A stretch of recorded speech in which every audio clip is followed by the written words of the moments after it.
नमस्कार मित्रांनो, मी चेतन ठाकरे तुमचं पुन्हा एकदा स्वागत करतो आहे आमच्या YouTube channel the Chetan show stories of change co powered bye Nashik phone केअरमध्ये. मित्रांनो, आपण जेव्हा हा पॉडकास्ट चॅनल सुरू करायची आपली जेव्हा एक कन्सेप्ट किंवा एक फ्रेमवर्क जेव्हा आपण केलं होतं त्यावेळेस जेव्हा आपण कुठलंही काम करतो त्याचं एक ध्येय समोर ठेवून आपण ते कामाला सुरुवात करतो. तर ह्या पॉडकास्ट चॅनलमध्ये जेव्हा आम्ही एक गेस्ट लिस्ट बनवली, त्या गेस्ट लिस्टमध्ये पहिले जे 10 नावं आम्ही डिसाईड केले होते त्या 10 नावांमध्ये पहिले 2 नावं जे होते माझे, त्या 2 नंबरचे जे नाव आहे ते जे गेस्ट आहेत ते आमच्या पॉडकास्ट चॅनलवर यावं अशी आमची खूप मोठी इच्छा होती आणि ती इच्छा आज आपली पूर्ण झालेली आहे. ते दुसरे कोणी नसून ते एक खूप सक्सेसफुल यूट्यूबर आहेत ज्यांनी सगळ्या गोष्टी प्रणाला लावून त्यांचा एक स्वतःचा यूट्यूब चॅनल सुरू केला. त्यानंतर खूप स्ट्रगल घेऊन, खूप काही गोष्टींना तोंड देऊन, सामोरं जाऊन त्यांनी त्यांची स्वतःची स्टोरी क्रिएट केली आणि त्या स्टोरीमध्ये ते सक्सेसफुल राहिले. चल, आज आपण त्यांच्या तोंडून ऐकूया की त्यांनी हा स्ट्रगल, हा ट्रॅव्हलिंग किंवा ही जी कन्सेप्ट किंवा समाजाच्या उलट जाऊन एखादी गोष्ट करायची, ती गोष्ट सक्सेसफुल करून दाखवायची, हे कसं केलं. तर यासाठी आज आपल्यासोबत आहेत युवक जाधव. आम्ही प्रेमाने त्यांना युवक दादा म्हणूया आज, आणि जी काही त्यांची स्टोरी असेल ती आपण आज त्यांच्या तोंडूनच ऐकूया. तर युवक दादा, तुमचं आमच्या पॉडकास्ट चॅनलमध्ये खूप स्वागत आहे. मी थोडासा हंबल होतो आहे, थोडासा नर्वस पण होतो आहे, कारण जेव्हा आम्ही खरंच एक मॅनिफेस्ट ठेवलं होतं की आम्ही अजून एवढे मोठे झालेले नाही आहे, त्यामुळे असं होणार की नाही याच्यात आम्ही खूप इनबॅलन्स होतो. पण आज तुम्ही आमच्या रिक्वेस्टला प्रतिसाद जो दिला, म्हणजे तुम्ही आवर्जून पुण्याहून आले स्पेशली, त्यासाठी आम्ही तुमचं खूप मनपूर्वक स्वागत आणि आभार मानतो. आणि मला पण हेच बोलायचं की खूप खूप आभार तुमचं. थँक्यू, मला तुम्ही इकडे बोलवलं. मला पण असं म्हणजे काहीतरी वेगळं एक एक्सपिरियन्स मिळेल तुमच्यामुळे मला पण, तर ती एक माझ्यासाठी छान गोष्ट असेल. युवक दादा, आता युवक जाधव हे नाव ऑलमोस्ट आपल्या प्रेक्षकांना माहीत नसेल. जे कोणी तुमचे चॅनल बघत असतील कदाचित त्यांना थोडंफार जाणीव झाली असेल की तुमचं नाव युवक दादा आहे. पण आपला जो YouTube channel crazy about fishing and cooking, ह्या चॅनलवरच तुमचं सगळं अस्तित्व टिकलेलं आहे. बरोबर. ते जेव्हा अस्तित्व तुम्ही निर्माण करायचं ठरवलं होतं तेव्हा काय विचार केला होता? विचार म्हणजे काहीतरी करूशी वाटत होतं, म्हणजे आउटडोअर कॅम्पिंग हे ते आपल्याला लहानपणापासून एक आवड असते ना. लहानपणापासून आपण बेअर ग्रिल्स यांना वगैरे असं बघत मोठे झालो. बाकी आपल्याला दुसऱ्या गोष्टींमध्ये एवढा इंटरेस्ट नव्हता. तर तेच ध्येय करून, आणि कधी आपण असं करूया का, आपल्याला अशी संधी मिळेल का, आणि संधीच्या शोधात तर मी होतो, पण संधी शोधत गेलो की असं होत नाही. पहिलं पाऊल आपल्याला उचलावं लागतं. आणि मग ते हळूहळू थोडं थोडं करत मग आजपर्यंत इथे आपण आज पोचलोय. म्हणजे जे करत होतो त्यात थोडंसं इम्प्रूव्हमेंट करत आणखीन त्यात नवीन नवीन गोष्टी ॲड करत, पहिले फिशिंग केली, मग त्यात कॅम्पिंग ॲड केली, मग त्यात कुकिंग ॲड केली, मग त्यानंतर एक्सप्लोरिंग ॲड केली. मग असं हळूहळू नवीन नवीन गोष्टी ॲड करत एक खूप छान असा एक्सपिरियन्स आजपर्यंतचा आहे. सुरुवात जेव्हा तुम्ही करायचं ठरवलं की आपल्याला यूट्यूबमध्ये किंवा चॅनल क्रिएट करून अशा प्रकारचं कंटेंट आपल्याला बनवून प्रेक्षकांना किंवा आपल्या जे सबस्क्रायबर आहेत त्यांना दाखवायचं आहे, मग हे फिशिंग आणि कुकिंगच का? कारण खूप साऱ्या गोष्टी होत्या. कारण कोणी माउंटिंग करतं, कोणी ट्रॅकिंग करतं, किंवा कोणी एखाद्या ट्रायबल भाग असेल तो दाखवतात, किंवा कोणी इतर असे ग्रामीण भाग एक्सप्लोअर करून त्याचं संस्कृती दाखवायचा प्रयत्न करतात. पण तुम्ही हा खूप स्पेशली महाराष्ट्रीयन कल्चरमध्ये जर बघायला गेलं तर फिशिंग हा खूप आउटडेटेड, खूप आउटवर्ड एक आहे की हे शक्यतो कोणी करणार नाही. पण त्या बेसवर तुम्ही त्या यूट्यूब चॅनलचा बेस ठेवला, त्यावर तुम्ही कंटेंट क्रिएट केलं. हे कसं सुचलं? का फिशिंग आणि कुकिंगच का? ते नुसतं फिशिंग कुकिंग नाही आहे, जसं तुम्ही म्हटलं ना एक्सप्लोअर करणं. आता त्या सगळ्या गोष्टी आपण हळूहळू त्यामध्ये ॲड केल्या आणि त्या सगळ्या गोष्टी आपल्याला प्रत्येक व्हिडिओमध्ये तुम्हाला बघायला मिळतीलच. पण हे सगळं ॲड करण्याचं किंवा फिशिंग कुकिंग कॅम्पिंग एक्सप्लोअर करायचं हा विचार ह्यासाठी होता की मराठी माणूस आहे ना बेसिकली तो थोडासा वेगळ्या वळणावर आहे. म्हणजे साध्यासुध्या गोष्टी नाही, की ॲडव्हेंचर नको आहे त्याला, फालतू कॉमेडीमध्ये Basic जास्त content. बेसिक फालतू कॉमेडीमध्ये आणि काहीतरीच ते कंटेंट आहे ना आता दुसऱ्या बायकोचं प्रँक, दुसरी बायको Home based केली, content. हा असे फालतू फालतू गोष्टीकडे लोक वळत चाललेत. पण एक बेसिकली गोष्ट चांगली काय झाली माहिती आहे का, नवीन जो यूथ आहे माझं म्हणजे त्यांनाच तेच माझं मेन टार्गेट होतं. जुन्या पब्लिकला आपण काही करू शकत नाही, काही ते करू शकत नाही. घरगुती त्यामध्येच ते सगळं त्यांना ॲडव्हेंचर त्यात काही घेणं देणं नाही. पण आपला जो मराठी नवीन यूथ जो येणार आहे त्यांच्यापर्यंत ह्या सगळ्या गोष्टी पोहोचवायच्या होत्या. म्हणजे आउटडोर कॅम्पिंग, आउटडोरला जा तुम्ही, नेचरमध्ये जगा, नेचर मध्ये जा, कुकिंग करा. तो एक एक्सपिरियन्स जो असतो ना, तो मेमरीज असतात तर त्या मेमरीज आपण आहे ना शेवटपर्यंत जपून ठेवू शकतो. आणि मोस्टली जो मराठी माणूस आता आहे तो मटेरियलिस्टिक हॅपीनेस जी आहे ना त्यामध्ये, म्हणजे वस्तूंचा काय ना थोडीशी आवड असते ती 2 दिवसानंतर संपून जाते. पण हा जो एक्सपिरियन्स आहे आउटडोअरमध्ये जाऊन नेचरला एक्सपिरियन्स करायचं, तर तो एक्सपिरियन्स मला त्यांच्यापर्यंत पोहोचवायचा होता. आणि आता म्हणजे एक चांगली गोष्ट आहे की खूप मस्त छान यूथ जे लहान पोरं जे ते आता कॅम्पिंग आणि अशा सगळ्या नवीन नवीन गोष्टी मराठी, स्पेशली मराठी आपले जे पब्लिक आहे किंवा मराठी जे आपले व्ह्युअर्स आहे त्यांच्यासाठी. आणि त्यामुळेच मी आपला जो लँग्वेज जी आपली ती मराठीच ठेवली. बेसिकली हा कंटेंट मराठीसाठी नव्हता, पण खूप हिंमत करून तो मी मराठीमध्येच ठेवला आहे. बेसिकली हा हिंदी किंवा अशा याच्यात दुसऱ्या याच्यात असतं त्याला रीच जरा चांगला मिळाला असता. पण मला आपली मराठी पब्लिक सांभाळायची होती, त्यांच्यापर्यंत जरा ही चांगल्या गोष्टी पोहोचवायच्या होत्या आणि त्यांना ह्या चक्रव्यूहमधनं बाहेर काढायचं होतं की तुम्ही त्या रेग्युलर ज्या आहेत घरगुती गोष्टी आहेत त्यातनं थोडंसं बाहेर पडा फक्त.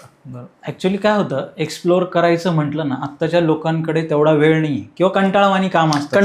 वेळ आहे असतं की गाडी घ्या, कुठेतरी जा, तिथे 2-3 फोटोज काढा फॅमिलीला घेऊन, की आम्ही दाखवतोय जगाला की आम्ही पण खूप मजा करतोय, एन्जॉय करतोय. पण ऍक्च्युली तो एन्जॉयमेंट आणि जो आपण नेचर एक्सप्लोअर करून जो आपल्याला ते कनेक्टिव्हिटी भेटते, ती कनेक्टिव्हिटी तुमच्या चॅनल थ्रू जे घरी बसून बघतायत ते स्वतः अनुभवतात. पण तो अनुभव बघणाऱ्याला एवढा मोठा चांगला किंवा एकदम भारी अनुभव येतो. तर तुम्ही ॲक्च्युली ते प्रॅक्टिकली करतात तेव्हा तुम्हाला काय फील होतं की आत्ताचं जग म्हणजे आपण जे करतोय, कारण हे जेव्हा तुम्ही शूट करतात तुम्ही पूर्ण सिटी किंवा शहरातून पूर्ण कनेक्टिव्हिटी तुमची लॉस असते. मग जेव्हा तुम्ही शहराकडे येतात परत किंवा घरी यायला तुम्ही त्या ट्रॅव्हलिंगमध्ये असतात तेव्हा काय विचार येतो की कुठे चांगलं आहे, तिकडेच चांगलं होतं की इकडे येतं तेव्हा चांगलं वाटतं, कसं वाटतं? नाही, नेचरमध्ये जाल तर नेचर मस्त आहे. नेचरमध्ये तुम्ही खूप हॅपी राहता. म्हणजे नेचर तुम्हाला ना खूप शांती देतो, पीस देतं. गाडी घोडे ह्या सगळ्या गोष्टी, आवाज, शहराचा जो आवाज असतो, हल्लागुल असतो, त्यातनं तुम्ही खूप बाहेर पडता आणि तिकडे खूप पीस ऑफ माइंड आहे. तिकडे मी बेसिकली यूट्यूब हा 24 तासाचं काम, म्हणजे असं 8-10 तासाचं काम नाही आहे दिवसातून. ते 24 hours आपण वर्किंग असतोच. इव्हन मी झोपलो जरी असेल तरी माझ्या डोक्यामध्ये एखादा व्हिडिओ असेल की तो व्हिडिओ झोपताना पण चालूच असतो तो.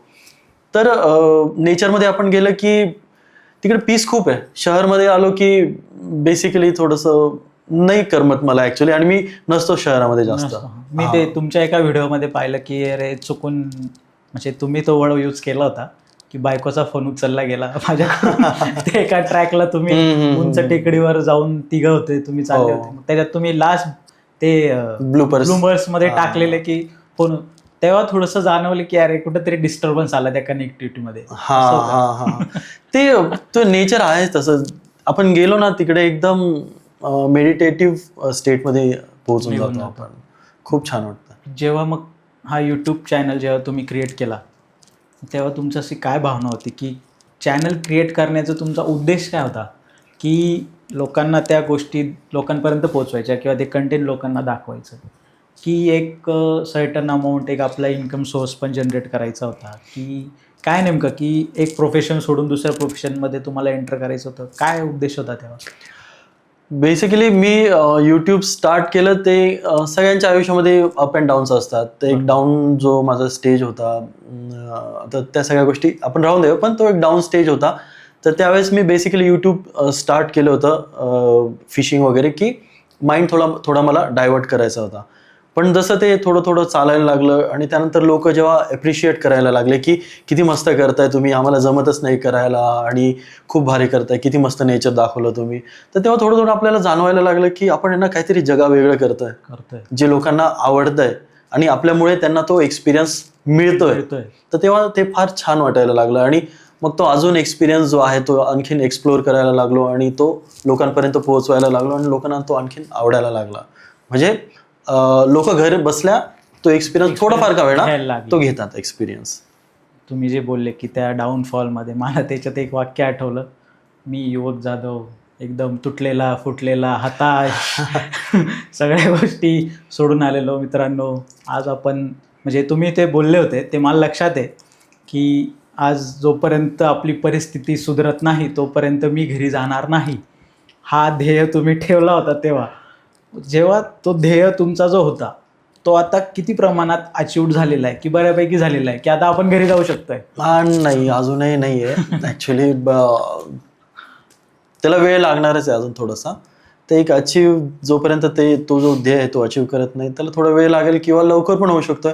आपण पुढे काय होईल ते बोलू शकत नाही ना, पण प्रयत्न चालू आहे. पण प्रेक्षकांचं तुम्हाला खूप सारं प्रेम आहे हे तुमच्या चॅनलला गेल्यावर दिसून जातं, त्यात काही वाद नाही आहे. जो युट्यूबर असेल किंवा जो कंटेंट क्रिएटर असेल तो जेव्हा तुमच्या प्रोफाईलला जात असेल तेव्हा त्याचं एक स्वप्न आलं की मी पण कधीतरी असं ह्या रिचला यावं, तरी पण तो ध्येय पूर्ण होत नाही. म्हणजे ध्येय मोठा आहे की अजून खूप काही करायचं आहे असं काही आहे? नाही, ध्येयच मोठा आहे. काय खास म्हणजे चॅलेंजिंग मेन चॅलेंज म्हणजे मराठी. मला मराठीतच करायचं आहे आणि जेव्हा लोक मला ओळखतील किंवा आता आपलं कंटेंट जे आहे ते फॉरेनमध्ये पण बऱ्याचदा म्हणजे रीच आहे, फॉरेनमध्ये खूप रीच आहे आपल्या कंटेंटला. तर म्हणजे ती मी स्वतःची स्तुती नाही करत आहे, पण जे आहे ते अनालिटिक्स जे आहेत ते सांगतोय मी. तर ते त्याचंच दुःख वाटतं की फॉरेनची लोक जास्त बघतात आपले मराठी बघण्यापेक्षा. बरोबर. बरं. आणि जेव्हा मला लोक ओळखतील ना की हिंदीचे लोक, परप्रांतीय लोक, दुसऱ्या भाषातले लोक जेव्हा ओळखतील ना तर त्यांना माहीत हवं की हा माणूस हे कंटेंट बनवतोय, हा मराठी माणूस आहे. सगळ्यात ते अभिमानास्पद जास्त वाटेल. तर मराठी असून सुद्धा लोकांपर्यंत हा कंटेंट पोहोचायला पाहिजे, ही माझी इच्छा आहे आणि ते खूप चॅलेंजिंग आहे ऍक्च्युली. ते त्याच्या जवळ जातोय, खूप जवळ जातो. आता फॉरेनर्स आपलं कंटेंट तुम्ही बघाल कमेंट सेक्शन मध्ये पण तुम्हाला फॉरेनचे असतात, हो कमेंट्स तुम्हाला मिळतील. आणि अनालिटिक्स मध्ये पण म्हणजे बऱ्यापैकी फॉरेन रीच आहे त्याला. तर ते एक थोडंसं छान पण वाटतं पण थोडंसं वाईट पण वाटतं की आपण मराठी माणसासाठी करतोय पण जातं ते दुसरीकडे बाहेरचे ऍक्टर होते. मासेमारी जेव्हा तुम्ही करायचं ठरवलं की आपण मासेमारी करून हे कंटेंट टाकणार, मग जेव्हा तुम्ही जेव्हा ते चालू केलं ते कंटेंट, तो एक्सपिरियन्स कसा होता? मासेमारी जेव्हा तुम्ही करायला लागले, जेव्हा फिशिंग करायला लागले तेव्हा तो सक्सेस भेटला होता की काही फ्रस्ट्रेशन आलं होतं खूप, अरे काय चूज केलं मी? हो, मग काय मी एक तर कंटेंट आहे ना मराठीच्या एकदम ऑपोजिट मध्ये हा कंटेंट. आणि जसे माझ्यासोबत चालू करणारे हिंदी माझे मित्र होते, हिंदी भाषी, म्हणजे थोडंसं एखाद महिना अगोदर माझ्यापेक्षा चालू केलं असेल त्यांनी. आणि ते थोडे हिंदी वगैरे होते ना तर त्यांचं कंटेंट फुल ऑन हाईप होत होतं. आणि मी मराठी, मी खूप बारीक लक्ष देऊन आणि मी थोडंसं ना ते सिनेमा फील्डमध्ये पण काम केलेलं आहे थोडंसं, ते केलेलं आहे. तर मला त्या गोष्टींची माहिती होती पण मी खूप डीपमध्ये त्यात बारीकाईने सगळं शूट करायचो. पण आपलं कंटेंट चालतच नव्हतं. खूप फ्रस्ट्रेशन, खूप म्हणजे ऑलमोस्ट लॉकडाऊनपर्यंत 2-2.5 वर्ष मी अशी काढले. पण मी हे काय म्हणतात त्याला, माघार नाही घेतले त्या गोष्टीपासून. पण प्रयत्न करत राहिलो, चालू ठेवलं ते. आणि जसं लॉकडाऊन आला, लॉकडाऊनमध्ये चॅनल थोडंसं उठलं आणि लोक घरी बसून लोकांपर्यंत आपलं कंटेंट पोहोचलं. तर मग ते लोकांना वाटायला लागलं की अरे आपण हे कुठं मिस, म्हणजे खूप कमेंट्स तेव्हा आले की अरे हा चॅनल होता कुठे, असं सगळ्यांचे कमेंट्स होते त्यामध्ये. तर मग तेव्हा थोडंसं वाटायला लागलं की बाबा आता आपण लोकांपर्यंत पोहोचतोय. मग त्यानंतर थोडीशी जी ग्रोथ सुरू झाली तर मग स्वतः मला पण असं वाटायला लागलं की आपण यात आणखीन काहीतरी नवीन करू. मग थोड्या नवीन गोष्टी मी त्यामध्ये ऍड करत राहिलो. म्हणजे आउटडोर रिलेटेड सगळे, असे इंडोर रिलेटेड इंडोर तर काहीच नव्हतं. मग त्या सगळ्या गोष्टी त्यात ॲड करत गेलो. आणि बेसिकली फ्रस्ट्रेशन ह्या गोष्टीच होतं. लॉकडाऊनमध्ये चॅनल मॉनिटाईज झाला, चॅनल सुरुवात झाली, चॅनलला रीच मिळाली, पण पैसे मिळत होते, पैसे माझ्यापर्यंत पोहोचत नव्हते. असं का? ॲक्च्युली गुगलचं असतं ते की एक ॲड्रेस व्हेरिफिकेशन सगळी प्रोसेस झालेली असते, एक शेवटी एक कोड येतो ॲड्रेस व्हेरिफिकेशनचा, पण तो लॉकडाऊनमुळे माझ्यापर्यंत पोहोचतच नव्हता. तर तो कोड आपण भरला की मग ते आपण आपल्या अकाउंटवर पैसे रिसिव्ह करू शकतो. ओके. तर ते झाल्याशिवाय ते होत नव्हतं आणि लॉकडाऊनमध्ये ते होतच नव्हतं. आणि ग्रोथ पण होत होती, व्ह्यूज पण होते. मग घरच्यांना मी सांगायचो की पैसे मिळत आहेत, पैसे येत नाहीये, पण ते असा प्रॉब्लेम आहे त्यामध्ये. पण आपण किती महिने समजावणार ना? 1 महिना समजावू शकतो, 2 महिना, 3 महिना, दर महिन्याला आपण असं बोलायला गेलो की लोकांना वाटतं की आपण त्यांना येड्यात काढतो. बरोबर. आणि त्यांचं म्हणणं होतं की काही बोलतं, असं काय पैसे मिळतात का इथनं, युट्यूबमधनं वगैरे अशा गोष्टीतून पैसे मिळत आहेत का? आणि ते बेसिकली आधीपासून तसंच कामाला गेलं तरच पैसे मिळतील अशा त्या मेंटॅलिटीतले सगळेजण की कामाला जा, बॅग घ्या, डब्बा घ्या, तरच तुम्हाला पैसे कुठेतरी मिळतील. युट्यूबचं असं काही केलं तर कोण पैसे देणार आहे का? आणि मी त्यांना सांगायचो, अरे एवढे एवढे पैसे मिळतात, एवढे झालेत जमा. झालं ते हळूहळू. नंतर मग ते काही फसवताय, येड्या ते. मग बरेच लोकांनी मला, माझ्या नातेवाईकांनी म्हटलं, काय करताय? मी नाईट शिफ्ट करून हे करायचं, काम करायचं. आणि मग ते म्हणायला लागले, रिक्षा चालवा, इकडेच कामाला जा, पार्ट टाइमच तुम्हाला करायचं आहे ना, पैसे हवे. तर त्यावेळेस थोडीशी कंडिशन अशी होती ना, तर हेच करा ते. मग खूप म्हणजे डिमोटिवेट करायचे जे गोष्टी होत्या, म्हणजे त्यांच्या हिशोबाने ते डिमोटिवेशन नव्हतं, बेसिकली बघत होते की त्यांच्या थॉट प्रोसेसच्या हिशोबाने ते सांगत होते. पण मी आपलं चालू राहिलो. मला असं वाटायचं कुठेतरी होईल बाबा, कुठेतरी होईल बाबा. मग ते शेवटी झालं. म्हणजे ऑलमोस्ट लॉकडाऊन संपता तो कोड मला मिळाला आणि मॉनिटायझेशन झालं, पैसे पण आले आणि झालं. मग विश्वास बसला सगळ्यांना की बाबा एवढे पैसे मिळतात. जेव्हा लॉकडाऊन होतं, मग तुम्ही सांगतायत की इन्कम सोर्स तेव्हा जनरेट झालेला नव्हता, कारण त्या कोडमुळे अडचणीत होती. मग तेव्हा जे तुमचं फॅमिली जे काय एक्सपेन्सेस होते, मग ते कोणत्या बेसवर? मग ते मी जॉबला होतो ना, जॉबला होतो मी, ऍक्च्युली जॉबला पण होतो. आणि तो खूप खराब पॅच मध्ये, पण पोट भरायचं एवढं तर होतं, सर्वाइव्ह आणि सर्वाइव्ह होतो, बस सर्वाइव्ह होत होतो. पण होतं थोडं नाही, बऱ्यापैकी प्रॉब्लेम चालू होते त्यावेळेस. मासेमारी किंवा फिशिंग हे लहानपणी तर आपण केलेलं नाहीये कधी? नाही, मला लहानपणापासून आवड होती. म्हणजे आम्ही केलेलं आहे. आम्ही काय केलेलं आहे, ते एखादं गार्डन असतं, पार्कमध्ये एक विहीर असायची, जुन्या गार्डनमध्ये जे जुने पार्क होते तेव्हा एक त्यात विहीर असायची. त्यात कणकेचे गोळे टाकायचे, मग खाली पिशवी सोडायची, ते कणकेचे गोळे टाकले की ती पिशवीवर खेचायची, ते मासे पकडायचे, ते आपल्या घरच्या फिश टँकमध्ये टाकायचे किंवा खायचे, ते त्यांना खाऊ घालायचं, एवढंच. पण तुम्ही जे डेअरिंग केली किंवा तुमच्यात जो कॉन्फिडन्स आला की आपण बाहेर जाऊन ते इक्विपमेंट घेऊन ते मासे पकडायचे, पकडताना ते शूट करायचं, ते कंटेंट बनवायचं, त्याच्यानंतर ते कुकिंगही करायची. ह्यासाठी माशांची माहिती असणं खूप गरजेचं असतं पहिले. तर ही माहिती होती की त्या रुटीनमध्ये कळायला लागलं की असं हे नाव आहे किंवा तो मासा आहे, असं काही? कसं असतं, स्टेप बाय स्टेप माणूस गेला ना, म्हणजे पहिलं पाऊलच जर माणसाने उचललं नाही तर त्याला पुढच्या पायऱ्या कशा कळतील ना. तर ते तसं झालं हळूहळू, स्टेप बाय स्टेप. म्हणजे आधी फिशिंग रॉड नव्हता, मग हँडलाईनने फिशिंग करायची, तिथनं सुरुवात केली. हळूहळू करता मग लोक भेटत गेली, लोक सांगत गेली, मग लोकांनी सांगितलं, त्यानंतर मग आपला इंटरेस्ट वाढला. मग आपण यूट्यूबवर बघितलं, मग पुस्तकं वाचली, बऱ्याच गोष्टी त्यामध्ये आपण थोडंसं डीप जायला सुरुवात केली. मग थोडंसं त्यामधलं आपलं जे नॉलेज आहे ते आपण बाहेरच्या गोष्टी, म्हणजे लोकांकडनं पण आणि सेल्फ स्टडी करून पण ते नॉलेज आपण वाढवलं. दादा, आणि जर तुम्ही म्हणता की पुण्यात राहत होते तेव्हा तुम्ही आउटसाईडला ते फिशिंग करायचे, मग काही आपण तुमचे जे आहेत, जे कंटेंट आहे ते गडचिरोली आहे, काही खूप लांबचं आहे, आणि एक याचं पण आहे, आय गेस नागालँडचं पण आहे. मग तिथे कसं काय, ते कसं, म्हणजे कुठे ते अचीव झालं किंवा का वाटलं की तिथे जावं आणि क्रिएट करावं? बेसिकली ना, मला नागालँडला जायची इच्छा, मी तुम्हाला सांगतो, 4th 5th मध्ये ना, केंद्रीय विद्यालयामध्ये 4th 5th आता आहे काय माहिती नाही, पण त्यावेळेस मी केंद्रीय विद्यालयामधलं आहे. तर तेव्हा ना ते नाही हिस्ट्री नाही, जॉग्रफीचं पुस्तक होतं का कोणतं पुस्तक होतं, तर त्यामध्ये नागालँडबद्दल लिहिलेलं होतं की एक छोटासा पॅराग्राफ होता, असा छोटासा लेसन होता की नागालँडची लोक अशी ते असे नाही, त्यावेळेस तर ते अजून डेव्हलप नव्हतं नागालँड. पिक्चर पण होता आय गेस त्याच्यात त्या नागालँडचा एक काहीतरी फोटो होता त्या बुकमध्ये असं वाटतंय मला. नाही त्यावेळेस तरी फोटो पण नव्हते, असं पिक्चर ड्रॉइंग होतं काढलेलं. पिक्चर ड्रॉइंग टाईप असं. हा, तेच. तर ते होतं आणि ती लोक अशी राहतात, ती लोक तशी राहतात, तिकडं रोडची सोय नाहीये, त्यावेळेस नव्हती.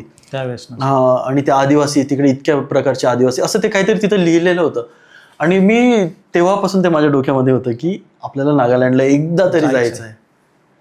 आणि ते जी कुठंतरी होतं ना डोक्यामध्ये, आणि ते कुठंतरी एकदा संधी मिळाली मला. कलकत्त्याला जायचं होतं, कलकत्त्यापासून डिमापूर जवळच होतं, म्हणजे फ्लाईट थ्रू जवळच होतं. काय करावं काय नाही माहिती नाही, कोणाची माहिती नाही, कसं करायचं, गेल्याशिवाय तर कळणार नाही. मग कलकत्त्याला शूट संपवलं आणि कलकत्त्याहून मग आता म्हटलं डिमापूरची फ्लाईट घ्यावी नाही घ्यावी, मग असं खूप रात्रभर विचार करत बसलो. आणि म्हटलं की असं तर कोणी मिळणार नाही, आपल्याला भेटणार नाही की जे आपल्याला सगळं सांगेल, गेल्याशिवाय कळणार नाही. एकतर आपलं काम होईल, एकतर एक्सपिरियन्स तर येईल की बाबा काय करायचं, थोडंसं पुढची आयडिया तर येईल आपल्याला. बरोबर. पण ते तिकडे गेलो आणि तिकडची लोक इतकी छान, इतकी फ्रेंडली लोक होती की ते कामच झालं माझं. तिकडे इतके छान छान शूट झाले, खूप आवडलं मला. म्हणजे ती गोष्ट वेगळी, मराठी माणसाने ते एक्सेप्ट केलं नाही तेवढं, पण माझा एक्सपिरियन्स होता तो, माझ्या स्वतःसाठी मी गेलो होतो आणि ते खूप खूप सॅटिस्फाईंग एक्सपिरियन्स होता. गडचिरोली पण गडचिरोलीचं तर मी कुठं ऐकलं होतं, नक्सलाइट ऍक्टिव्हिटीज व्हायच्या पुढचा, आणि फार घनदाट जंगलामध्ये, आणि गडचिरोलीच्या जंगलात ते वाघ, हे सगळं खूप आधीपासून असतं ना, म्हणजे गडचिरोली तर आहे फॅसिनेशन. हा, तर ते खूप होतं मला, वाघ हे गडचिरोली. मग ते कुठेतरी माणूस असं काहीतरी होतं नाही, ऑटोमॅटिक मग तिकडे ते मॅनिफेस्ट होतं आणि पोहोचून जातं तिथे. तर ते तिकडे पोहोचलो, तसा पोहोचलो मी तिकडे. म्हणजे खूप किस्से ऐकायचो की वाघाणी, पट्टेरी वाघ, टायगर, त्याने लोकांवर हल्ला केला, मॅनिटर वाघ, हे तिकडचे खूप किस्से होते ना. आणि घनदाट जंगल, तिकडचे आदिवासी, नक्सलींपेक्षा तिकडे खूप प्रकारचे आदिवासी आहेत. माहिती नाही, पण ट्रायबल एक कनेक्शन काय माहिती नाही लहानपणापासून, तर मे बी ते नागालँड पासूनच असेल. ते डोक्यामध्ये होतं की ट्रायबल प्लेसेस एक्सप्लोर करायचे, जायचं तिकडे.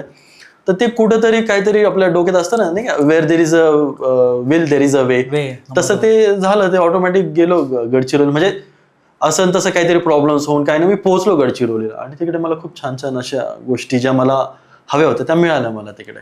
ऑलमोस्ट बघायला गेलं तर बऱ्यापैकी तुमचे जे कंटेंट आहे ते ग्रामीण भागातलं किंवा ट्राईब कम्युनिटीमध्येच जास्त झालेलं आहे. मग असं सगळ्यात जास्त तुम्हाला कोणता असं कम्युनिटी कोणती आवडते, ट्राईब की नॉन ट्राईब? म्हणजे तुम्हाला जर संधी भेटली की आज तुम्ही सगळ्या सिच्युएशनमध्ये एकदम वेल्दी आहात, सगळं आहात, जर तुम्हाला एक डिसिजन दिला की तुम्हाला ट्राईब कम्युनिटी हवी की नॉन ट्राईब, तर तुम्ही काय चूज करा? मी तर ट्रायबल कम्युनिटीमध्ये जायला म्हणजे चूज करेल. आणि मी आज पण जे माझं रेग्युलर रुटीन आहे ना, मी काहीच लक्झरी वापरत नाही मी. म्हणजे बेसिकली ना फ्रीज ना काय नाही, जसं जेवढं नॅचरल हार्डकोर आपल्याला करता येईल. कोळसा म्हटलं की बाहेर जाऊन कोळसा पेटवा, त्याच्यावर तुम्ही जेवण बनवा, चुलीवर तुम्ही जेवण बनवा. गॅस वगैरे ह्या फार रेअर ऑफ द रेअर केसेसमध्ये मी आजही वापरतो. बेड असा खूप खास असा काही झोपायला वगैरे असं बेड नाही. आणि माझ्याकडे अजूनही ती जुनी पुराणी बाईक जी आहे ना माझी, तीच मला मटेरियलिस्टिकचं काही असं नाही, घेऊ शकतो असं नाही घेऊ शकत, पण नाही घेत मी. आहे तीच जुनी पुराणी. लोक विचारतात हीच बाईक का वापरता वगैरे, पण आपल्याला आवडच नाही ना. जे काम त्या बाईकने होतंय त्या बाईकने पण होणारच. तर त्याच्यापेक्षा ना मी ते पैसे मोठी बाईक घेऊन त्यात ते पैसे खर्च करण्यापेक्षा ना मला असं वाटतं की मी हे पैसे घेऊन कुठेतरी एक्सप्लोर करायला जाऊ आपण. बरोबर. आणि तिकडे तो एक्सपिरियन्स, त्या मेमोरीज आपण कलेक्ट घेऊया. बाईक घेऊन किंवा एखादी कार घेऊन तो संपला एक्सपिरियन्स, तिथं घेणार संपलं. त्यानंतर आपण त्या गोष्टीची किंमत 8 दिवस एक असतं की त्यानंतर त्या गोष्टीची आपण किंमत पण करत नाही. पण ते जर पैसे मला मिळाले तर मी ना असं मस्त फिरायला जाईल, कुठंतरी खाईल, एक्सप्लोर करेल, जिकडे लोक गेले नाही, लोकांनी जे बघितलं नाही ते मी बघायचा प्रयत्न करेल. तर बेसिकली तशी माझी लाईफ आहे. मला झालं कनेक्ट, कारण मी पण पर्सनली त्याच ट्राईबमध्ये बऱ्यापैकी मी राहिलेलो आहे आणि खूप फरक पडतो लोकांमध्ये, पीस ऑफ माइंड आणि तिथली जी कनेक्टिव्हिटी आहे यात खूप जमीन आसमानाचा फरक आहे. फरक आहे. कारण तिकडे जे प्रेम भेटतं तुम्हाला ते इकडे जाणवत नाही. नाही, इकडे सगळं असं नाही बोलायला पाहिजे, पण बेसिकली नाही आहेच ते. तुम्हाला एक ड्रामॅटिक इन्व्हायरमेंट भेटतं इकडे, की आपण कुठे गेलो तर ते त्यांची एक फॉर्मॅलिटी करून ते सोडून देणार. फायद्यापुरतं पाहुणे आले, तुमची फॉर्मॅलिटी आहे, चहा पाणी जेवण, 2 दिवस जास्त राहिले तर तुम्हाला ते जड होणार. बरोबर. पण हे जर तुम्ही ट्राईब कम्युनिटीत गेले तर मला नाही वाटत त्यांचं असं, उलट त्या लोकांना खूप आनंद होतो आणि ते प्रेमाने एक्सेप्ट करतात आपल्याला. बट ते कोणत्याही गोष्टीत कमी पण पडू देत नाही पडून देत. बरोबर. कमीही पडू देत नाही. हा माझा पर्सनल एक्सपिरियन्स आहे. त्याच्यामुळे जो तुमचा जे मी बघतो ना, मग ते कुठंतरी असं वाटतं अरे आपली पण थोडीशी लाईफ आहे या प्रकारची. फक्त आम्ही फिशिंग नाही करत, आम्ही जरा उटपटांग गोष्टी करतो. नाही, ते पण लाईफच आहे ना, ते पण तरी कुठे मिळतं लोकांना. आज लोक एवढा पैसा कमवतात, IT मध्ये करतात, पण नो हॅपीनेस. काहीच मरत राहतात. म्हणजे सिटीचा जो माणूस आहे ना, तो उद्यासाठी जगतो, पण उद्या तर कधी येतच नाही त्याचा. आपण उद्याचा दिवस चांगला व्हावा म्हणून आपण आज मर मेहनत करतोय, की आज आपण मेहनत केली तर उद्या आपण त्याचा काहीतरी फायदा करू किंवा, पण तो उद्या कधी येतच नाही त्यांचा. आणि येऊ शकत नाही, उद्या येतच नाही पहिली गोष्ट कधी. आता माझे मित्र आहेत, कोणी IT सेक्टरमध्ये, कोणी जॉबला आहे, तर मी त्यांना खूप रिक्वेस्ट करतो की अरे यार तुम्ही माझ्यासोबत चला, बळजबरी करतो मी की यार चला तुम्ही बघा, जरा निसर्गात या, थोड्या तिथल्या गोष्टी एक्सप्लोअर करा, त्या एक्सपिरियन्स करा, हाताने करा, काही गोष्टी बघा कशा जुळतायत, कशा मिळतायत. पण ते असे एकदम फ्रस्ट्रेट असतात, ते फॅमिली म्हणजे ते मॅनेजमेंट आणि बॅलन्स करायच्या मागे, अरे यार 40 वर्षांनी आपल्याला हे करायचं, ते का ह्या गोष्टी का करायच्या आहे? तुम्ही आत्ता बघा, आत्ता एक्सप्लोअर करा. कोणी बघितलंय तुम्ही 20 वर्षांनी जगणार आहे, 50 वर्षांनी जगणार आहे, तुम्ही आत्ता नाही अरे प्लॉट घ्यायचा आहे, जमीन घ्यायची आहे, नंतर तिचा भाव वाढेल, पण त्या गोष्टीसाठी तुम्ही किती गोष्टी गमावताय. पण दादा का ह्या गोष्टी, का साधं आयुष्य नाही निवडलं, हेच का निवडलं की ह्याच गोष्टी कर, का असं जॉब नाही? की तुला पण कधीतरी वाटलं असेल, सॉरी तुम्हाला, की सिम्पल यार एखादा चांगला जॉब बघतो ज्याचं 40-50 हजार एक इन्कम असेल असं? नाही, मी केलं मी ते केलं. मी गव्हर्नमेंट सर्व्हिसमध्ये होतो, पण केलं ते. पण म्हटलं की आपल्याला काय हे आयुष्य जगायचं आहे का? डब्बा उचला, 10-12 तास काम करा, परत घरी या, परत TV समोर बसा. किती वेळ मिळतात? 10 तास आपण तिकडे दिल्यानंतर आपल्याला हार्डली 2-3 तास मिळणार. त्यानंतर रात्र होणार, झोपणार, परत उठणार, परत. आणि मोस्ट ऑफ द लोक काय ते त्या लूपमध्ये अडकलेत आणि त्यातनं बाहेरच निघत नाहीत. बरोबर. आणि मग ते अडकतात, मग ते करता आपली 50शी क्रॉस होऊन जाते, 60 पर्यंत आपण पोहोचतो, तेव्हा बॉडी साथ देत नाही. त्यानंतर मग तेव्हा वाटतं अरे आपण हे केलंच नाही, आपण ते केलंच नाही. मग तेव्हा मग स्वतःवरच दुसऱ्यांना बघून नाही का काहीतरी आनंद हे करून घ्यायचा, म्हणजे रिझनिंग द्यायची. दुःख दाखवायचं नाही. हा मोठा सोसायटीचा सध्या हा प्रॉब्लेम झालेला आहे, की ज्या गोष्टी एक्सपिरियन्स करतात ते फेस ऑफ नाही करू शकत आताच्या कंडिशनला. माझा पुढचा प्रश्न दादा, फिशिंगकडे येऊ आपण परत.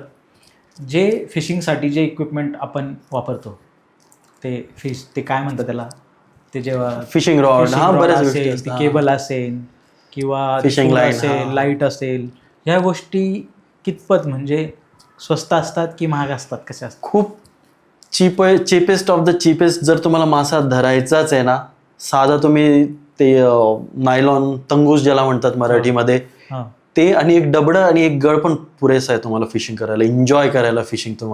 जर तुम्हाला एन्जॉय करायचीच असेल ना, तुम्ही त्यातनं एन्जॉय करू शकता फिशिंग. सुरुवात त्यातनं करा, मग पुढे फिशिंग रॉड हे ते, आणि एक अगदी रिझनेबल प्राइस पासून अवेलेबल आहेत.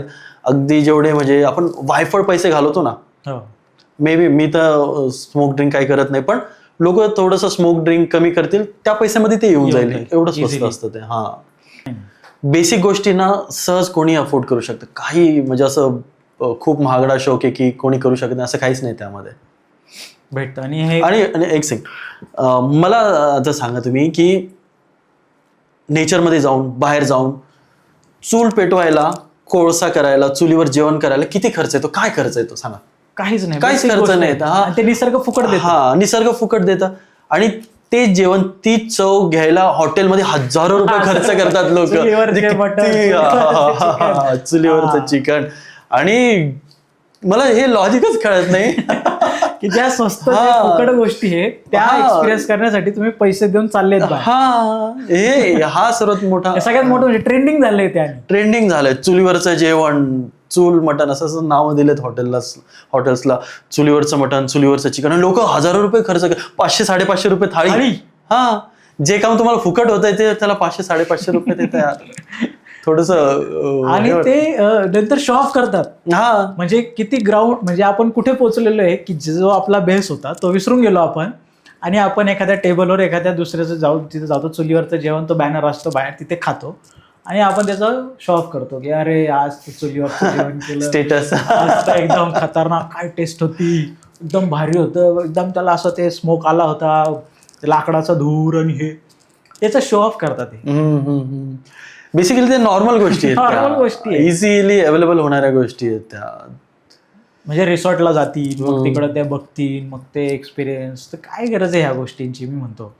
तर आता पुढचा प्रश्न माझा असा आहे, जेव्हा आपण मासेमारी करतो, जे तळं असतं किंवा जो पण एरिया तुम्ही निवडतात की मला इथे फिशिंग करायची आहे, मग त्याच्यासाठी काही परमिशन घ्यायला हो, लागते हो, गावाची हो. की तिथल्या लोकांची?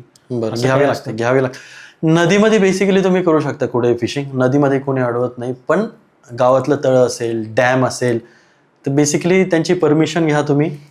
परमिशन घेऊन अशा काही गोष्टी करा की त्यांचा पण फायदा व्हायला पाहिजे, तुमचा पण फायदा व्हायला पाहिजे. अच्छा.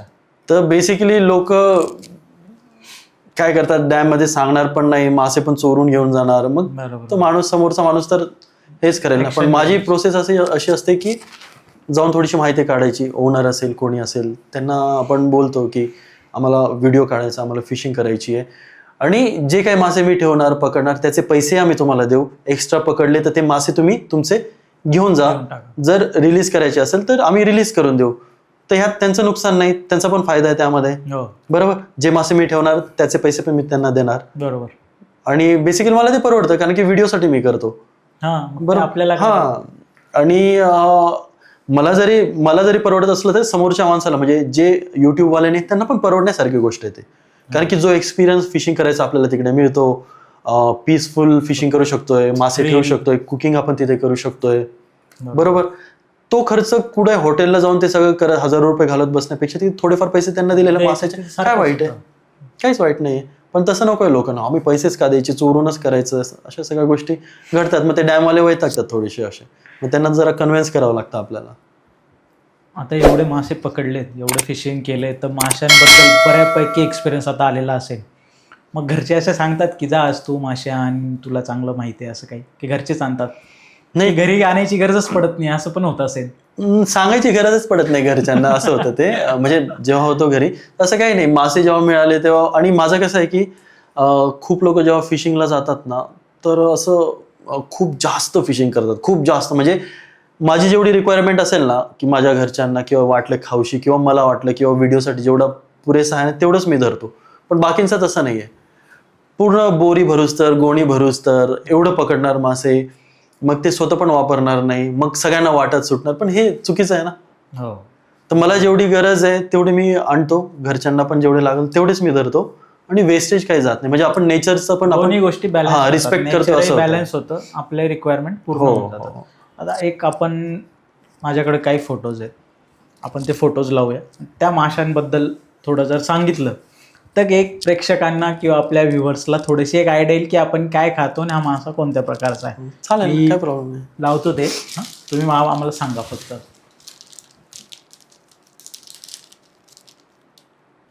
हा मासा कोणता आहे? हा बेसिकली मरळ मासा आहे, माझा आवडता मासा आहे, मरळ मासा. आणि one of the healthiest fish आहे मरळ मासा.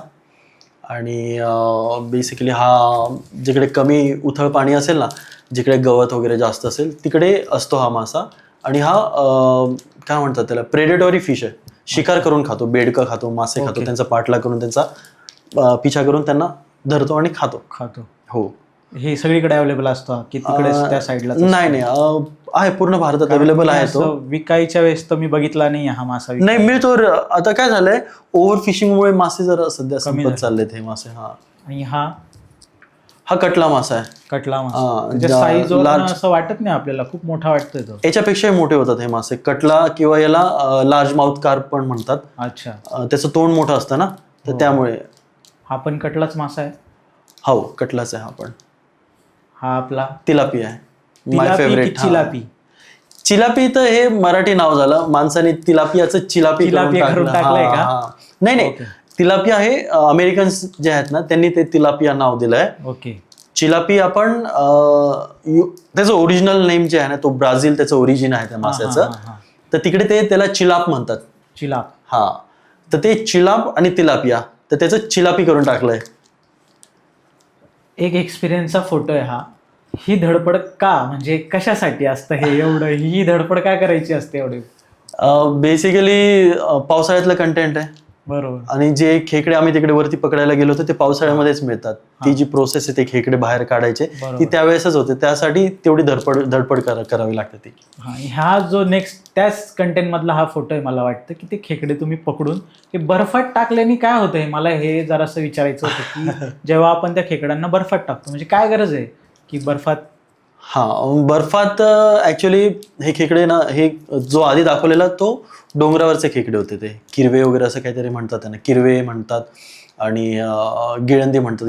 तो गिळंदीचा व्हिडिओ होता. हा जो आहे हा काळा चिंबोरा म्हणतात त्याला, काळे खेकडे म्हणतात नदीचे काळे खेकडे. आणि हे खूप मॅसिव्ह असतात, खूप ताकदवर असतात. त्यांनी जर बोट पकडला ना खूप जास्त इजा होते. तर ते खेकडे आपण काय करतो, डायरेक्ट घेतो आणि ज्याला माहित असेल तो डायरेक्ट जिवंतच तोडतो त्यांना. बरोबर. हा, जिवंत खूप जणांचे मग कमेंट्स होते की कमीत कमी मारत असे, त्यांना शांत तरी करत आहे. मग ते बर्फामध्ये टाकले ना, कसे कोल्ड ब्लडेड असतात, मरत पण नाही आणि बर्फामध्ये टाकल्यामुळे सुन्न होऊन जातात, ते मंद होऊन जातात. मग त्यावेळेस त्यांना तोडलं की त्यांना ते तेवढं दुखणं वगैरे ते असं जाणवत नाही. पण तेच खेकडे जर तुम्ही काढून बर्फातून बाहेर थोडे वेळ ठेवले की ते परत ऍक्टिव्ह होऊन जातात, ते कोल्ड ब्लडेड असल्यामुळे. म्हणजे बाहेर काढून जर ठेवले मग ते आहे तसे परत होऊन जातात ते. हा जो फिश आहे हा कोणता फिश आहे? कटलाच आहे ना. कटलाच आहे का आपण? ओके. म्हणजे ते साईज वर जराशी ते वेगळे. हो, तो खूप इनॉर्मस, त्याची ग्रोथ जर आपण केली ना, अशी 40-45 किलोचे पण कटले आहेत. पकडलाय? हो, मी नाही पकडलेलं, पण ऑन रेकॉर्ड आहे किंवा व्हिडिओज मध्ये पण आहे. ही गँग ही माझी मुलगी आहे आणि हा माझा भाचा आहे. एन्जॉय करतात ते? एन्जॉय एन्जॉय करत होते. म्हणजे तो फिश पकडून आणला होता, त्याची मस्त मोठा फिश होता, पण खूप मोठा फिश होता आणि एक वेगळ्या प्रकारे बनवला होता, तर त्यामुळे त्यांनी कोळशात वगैरे रॅप करून त्याच्यात ते बऱ्यापैकी बनवला होता. खूप छान बनवतो. म्हणजे तिथे पुण्याला असतानाच बनवला असेल ते टेरेसवर. तो एक्सपिरियन्स फॅमिली पण घेते मुळात जर बघायला गेलं. नाही, माझ्या मुलीला आवड आहे, खूप आवड आहे त्या गोष्टीची. म्हणजे ती त्या साईडला वळते ना, ही छान गोष्ट आहे. तुम्ही घेऊन जातात त्यांना पण सोबत कधी? पूर्वी घेऊन जायचो, आता नाही. हा जो सीन आहे, ह्या सीनच्या वेळेस म्हणजे एखाद्याला प्रश्न पडेल, आता जो ते कंटेंट पूर्ण बघतो त्याला कळतं की कोणीतरी आहे सोबत, पण कशी याचं म्हणजे शूट कसा होतो हा, जेव्हा आपण तुम्ही गाडीवर चालले कंट्रोलिंग कोणाकडे असतं? हे नाही, तो सोलो शूट आहे ते सगळं. ड्रोन शॉट्स आहेत. त्यात तो ड्रोनला एक हे असतं, फॉलो मोड असतो. तो काय म्हणतात, सब्जेक्ट सिलेक्ट करून तो ड्रोन आपल्या मागे मागे येत असतो. तो तेव्हा हँडलिंगची काही गरज नाही. त्याला ते प्रोग्रामिंग त्याची तशी असते. ते एक हे त्याचं काय म्हणतात त्याला, एक फंक्शन आहे. अच्छा. कितीपर्यंत येतो साधारण हा ड्रोन? 1,05,000. म्हणजे खूप इन्व्हेस्टमेंट तुम्ही चांगली केलेली आहे कंटेंटसाठी, एवढं तर नक्कीच आहे. कारण त्या ड्रोनवर म्हणजे काही सीन्स खूप ट्रिमेंडस, एकदम खतरनाक असतात. जे डोंगरावरनं तुम्ही घेतात किंवा ते नेचर जे सराउंड येतं, म्हणजे ती आयडिया कधीपासून आली की ते होतं डोक्यात की एक दिवशी ड्रोन घेणार आणि कंटेंट मध्ये टाकणार? हे तो घेतला, पण सीन्स पण घेतल्याने गमावलं, पण तो ड्रोन पाण्यामध्येच गेला शेवटी. आता नाहीये का? आता नाही, घ्यायचा आता नवीन घेऊन. आता रिपेअर नाही होणार तो? नाही, तो बुडाला, पाण्यामध्येच बुडाला. म्हणजे तो सापडलाच नाही. तो फ्लेमिंगोचा शूट घेत होतो, ते फार असा लांब गेला आणि क्लायमॅटिक पाऊस वगैरे पडला तर ते थोडंसं भिजला ना, तर ते कनेक्शन जे असतं रिमोटचं ते तुटलं आणि तो गेला. नाही, असं ह्या सगळ्या गोष्टी होत असतात. पण तो ड्रोन गेल्याचं थोडं दुःख झालं, पण ते ड्रोनमुळे जे याच्या मागचा जो 3 वर्षाचा प्रवास होता ना, तो खूप मस्त झाला. त्या मेमरीज आहेत त्या ड्रोनच्या. म्हणजे आता जेव्हा आपण कुकिंग करतो, आता स्पेशली तुम्ही मासेच पकडता, तिथं तुमचं थांबत नाही, तुम्ही अजून पुढे तुम्हाला काहीतरी असतं. मग जेव्हा तुम्ही हे कुकिंग करायला घेतात, मग आता तर ठीक आहे, आता तर ते कोणी स्पॉन्सर्ड मसाले असतात त्या गोष्टी तर आत्ता दिसत आहे, पण जुने व्हिडिओ जर पाहिले तर खूप आगळ्या वेगळ्या रेसिपी त्याच्यात बघायला भेटत होत्या. मग त्या पहिले जमत होत्या की शिकले तुम्ही की जेव्हा जाऊन मी असं कंटेंट बनवते ते मग त्यासाठी शिकून घेऊ असं काही होतं? नाही, तेव्हा असं शिकून वगैरे नाही, डोक्यात असायच्या, करायचो. पण आता एक असं आहे की 10 रेसिपी केल्या की त्यातल्या 5-6 तर फेल व्हायच्यात. पण त्या 5-6 व्हिडिओ मी नव्हतो टाकत, जे चांगल्या व्हायच्या त्या मी अच्छा. टाकायचो. तेच टाकायचं. हा, ट्रायल अँड एरर मेथड. मग ज्या जमल्या नाही रेसिपी त्या का नाही जमल्या असं व्हायचं. त्याच्यावर मग त्याच्यावर थोडंसं, मग ते एकदा केल्याशिवाय कळत नाही ना आपण कुठे चुकतो. Yes, yes, yes, yes. मग त्या चुका थोड्याशा सुधारून मग ती रेसिपी पुढच्या व्हिडिओला द्यायची. आपण वापरायची, हा, व्यवस्थित करायची. ते दगडा बिगडावर पण ते ठेवून वगैरे. हा, ते आत्ताचं जे आहे ना, आता तर अजून थोडंसं आम्ही प्रोफेशनली करतो. आधी सगळी प्रॅक्टिस एकदा करतो आम्ही आता. अच्छा, म्हणजे आधी हा, त्याचा एक- खूपदा असं होतं की त्या दगडावर करायला गेलो की दगडच फुटतो. मग तो दगड कोणता, हा तो दगडच फुटतो. मग तो दगड कोणता वापरायचा, तो एक्सपिरियन्स, दगड एकदा गरम करून बघायचा जेणेकरून शूटच्या वेळेस कोणाला इजा नको व्हायला. म्हणजे फुटतो ना तो दगड. हो हो म्हणजे अंगावर हो, बसतो तो. फुटू शकतो. हा, त्याचे बारीक कण कधी डोळ्यात जाऊ शकतात. झालंय का असं? हो, झालंय. तर तो एक्सपिरियन्स आधीचा होता ना, तर त्यामुळे आता आम्ही ऑफ कॅमेरा थोडंसं आधी प्रॅक्टिस करतो कधी कधी की असं पण झाल्यामुळे असं होईल, मग असं होईल, हा इथे चुकतंय, ही चूक आपल्याला शूटच्या वेळेस करायची नाहीये. मग ते तसं आता आम्ही शूट करतो तसं. कोणती रेसिपी, म्हणजे अशा कोणत्या रेसिपीला आहे की त्याला खूप जास्त प्रतिसाद भेटलाय, असं काही आहे एखादी? हा, खूप खूप खूप खूप खूप खूप झिंग्यांच्या रेसिपीज आहेत, खेकड्यांच्या रेसिपीज आहेत, ते ऑल टाइम फेवरेट आहेत. खेकड्याच्या तर ऑल टाइम फेवरेट आहे, खेकडा आणि झिंगा आणि चिलापीच्या. खेकडा ऑलमोस्ट कोणाला जमत नाही लवकर. खेकडा मिळतच नाही लोकांना खायला. म्हणजे खेकडा कुठून मिळतो, फार कमी लोकांना खेकडा मिळतो ऍक्च्युली. खूप जणांना खेकडा आवडतो, कधीतरी त्यांनी खाल्ला असतो, पण तो नंतर त्यांना कुठून घ्यायचा, कुठे मिळतो, बनवायचा कसा, एक मेन म्हणजे तो मासा तरी तुम्ही आणला की तो मेलेला असतो बाहेर काढला. हा खेकडा जिवंतच असतो ना, तुम्ही त्याला तोडणार कसं, बनवणार कसं, घाबरतात लोक त्याला ते करायला. आणि ते खेकडे आणून करायचं ते थोडंसं मिळत नाही ना खेकडे, त्यामुळे जरा बरेच लोक पण वाटतं हेक्टिक. करायला. हा, थोडंसं हेक्टिक आहे त्याला प्रिपेअर करणं, हेक्टिक मासापेक्षा खूप हेक्टिक आहे. जेव्हा तुम्ही असं कंटेंट बनवत असता किंवा लांब असता, घरापासून खूप लांब असता, कुठेतरी असं मुवमेंटला वाटत असेल की आता यार खूप स्ट्रेस आला, आता खूप बोर झालं, फ्रस्ट्रेट झालं, मग त्या सिच्युएशनमध्ये एक स्ट्रेस बस्टर किंवा एक काहीतरी स्वतःला एक फ्री करण्यासाठी किंवा ते असं जरा असं रिलॅक्स करण्यासाठी काय करतात तुम्ही? ते तर कंटेंट आम्हाला बघायला भेटत नाही. कंटेंटच्या मागे काय चालू असतं? कंटेंटच्या मागे खूप मेहनत असते, स्लीपलेस नाईट्स असतात. एखादा व्हिडिओ जर आला ना डोक्यामध्ये करायला, तो करताना बऱ्याच गोष्टी असतात, बऱ्याच, कारण की आता खूप चॅलेंजिंग झालं ना यूट्यूब. आणि तेच कंटेंट आपण लोकांना देऊ शकत नाही.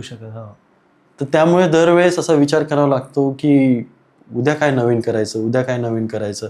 मग त्यामुळे कधी कधी झोपेत पण आपल्याला तेच विचार चालू असतात. आणि कधी कधी येतो थोडासा स्ट्रेस, थोडासा नाही येतो, असं म्हणजे स्ट्रेस नाही बोलू शकत आहे तुम्ही, प्रेशर येतं, वर्क प्रेशर असतं, ते सेल्फ आपणच स्वतःवर घेतो प्रेशर. एक्सपेक्टेशन खूप वाढलेले असतात बघणाऱ्यांचे, ते प्रेशर असतं. खूप वाढलेत आता तर, एक्सपेक्टेशन्स इतक्या वाढल्यात ना, म्हणजे जेवढे नवीन गोष्टी मी टाकल्या आहेत ना, तरी लोकांचे एक्सपेक्टेशन्स वाढतच चाललेत. तर ते थोडंसं प्रेशर असतं आणि ते हँडल करायचं म्हटलं तर मग बाकी दुसरं तर वर्कचं प्रेशर नाही, आपल्यावर कोणी बॉस नाही आहे. बरोबर.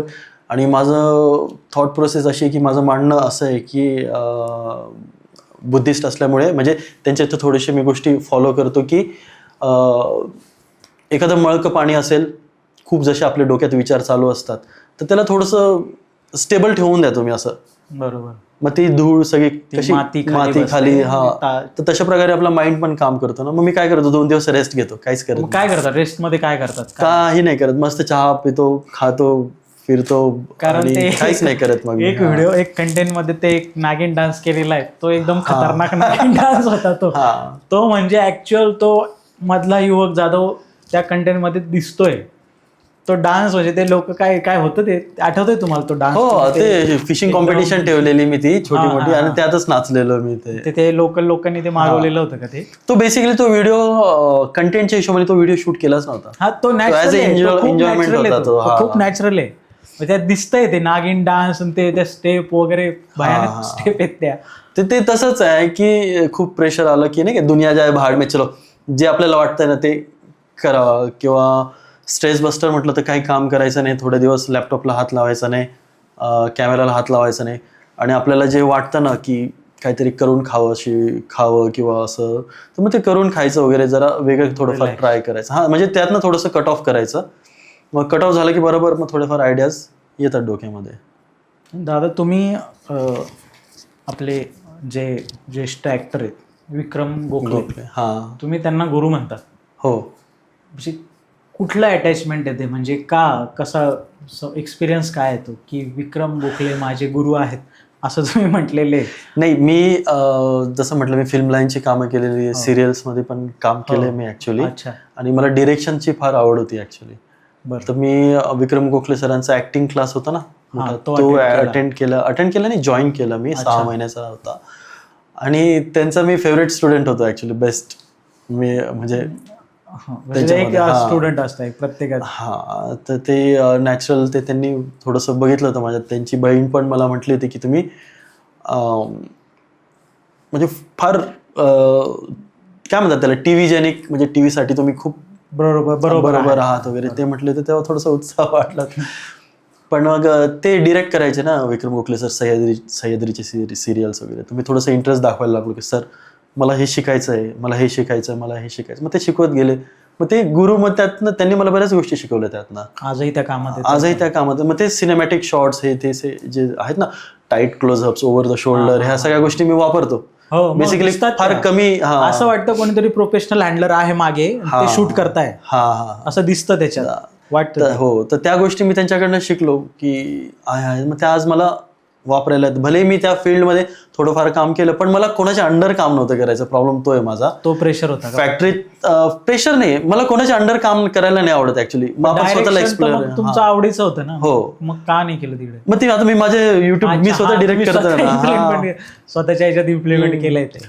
तर ते आणि ते मी इम्प्लिमेंट केलं. ते एक रजनीचा आपला एक व्हिडिओ आहे, रजनीच्या व्हिडिओमध्ये मी थोडंफार वापरायचा प्रयत्न केलाय त्यामध्ये. आणि बेसिकली ती रिअल स्टोरी आहे, पण ती मला असं वाटलं की थोडीशी आपण आपले स्किल्स वापरून बघू त्याच्यामध्ये, की लोकांपर्यंत आणखीन जास्त चांगलं प्रेझेंट करता येईल मला. तर मी ते त्यामध्ये वापरलं ते, आणि ते चालला तो व्हिडिओ पण छान चालला. रजनी ताई जे आहे आता आहे व्यवस्थित आहे त्यांचं? हा, एकदम व्यवस्थित. तिचं चॅनल पण व्यवस्थित चालू आहे. कारण ते तुम्ही दाखवलं ते खूपच म्हणजे हालाकीच्या परिस्थितीत होते. त्यांचे मिस्टर पण काहीतरी एक्सपायर झाला. ते मुलगा होता, ते मुलगा आता बोर्डिंग मध्ये टाकलाय तिने. त्यांना आता बेसिकली मी आता ह्या आदिवासी मुलांमध्ये, ज्या कम्युनिटीमध्ये त्यांच्यासोबत थोडंसं अटॅचमेंट वाढलंय, तर त्या लोकांमध्ये मी थोडंसं एज्युकेशनचं जास्त नाही, त्यांना भर पड, पोरांना शिकवा तुम्ही की तुम्ही असंच नका राहू असं. तर ते आता जरा जागरूक व्हायला लागलेत, पोरांना शाळेत पाठवायला लागलेत. तसं ते थोडंसं पुढे जायचा विचार करायला लागतात. त्यांचं कसं होतं की आज कमवलं आज खाल्लं, उद्या असं होतं. तर आता ते थोडंसं शिकून थोडं पुढे जायचा प्रयत्न चालू आहे त्यांचा, जरा सुधारतायत ते. रजनीची पण कंडिशन बऱ्यापैकी आता चांगली. तुम्ही ते खूप छान काम केलंय आणि खूप चांगला प्रतिसाद यांचा पण, व्ह्युअर्सचा पण खूप चांगला. हो, व्ह्युअर्स आपले खूप चांगले आहेत. त्यांनी पण तिला खूप चांगला सपोर्ट केला. हो, ते पण दिलं, डोनेशन पण दिलं. आणि ऍक्च्युली मी तर थोडंफार हातभार लावला, पण आपलं व्ह्युअर्सचाच त्याच्यामध्ये खूप मोठा हात आहे. व्ह्युअर्स मायबाप आहेत, तेच नाही तर मग आपण काहीच नाही. ते खूप जड जातं, त्यांचं मन जिंकणं पण खूप मोठी गोष्ट आहे. आणि आपलं कंटेंट पण मी त्यामुळेच एकदम फॅमिली, तुमचा टोनच म्हणजे लहानपासून तर म्हातारे लोक पण बघू शकतील. आणि जेव्हा तुमचं एक कंटेंट चालू आपण बघायला घेतो ना, तेव्हा असं इझिली माणूस कनेक्ट होतो. कारण ते फार तुम्ही असं ड्रामॅटिक पण काहीच नसतं, एक नॅचरल प्रोसेस असते. ते बोलणं, शब्द, ते वाक्याची तो लय, तो खूप एक साधा असतो. मग ते माणूस पटकन कनेक्ट होऊन जातो की अरे यार आहे आपलाच, एक आपल्यातलंच कोणीतरी आहे.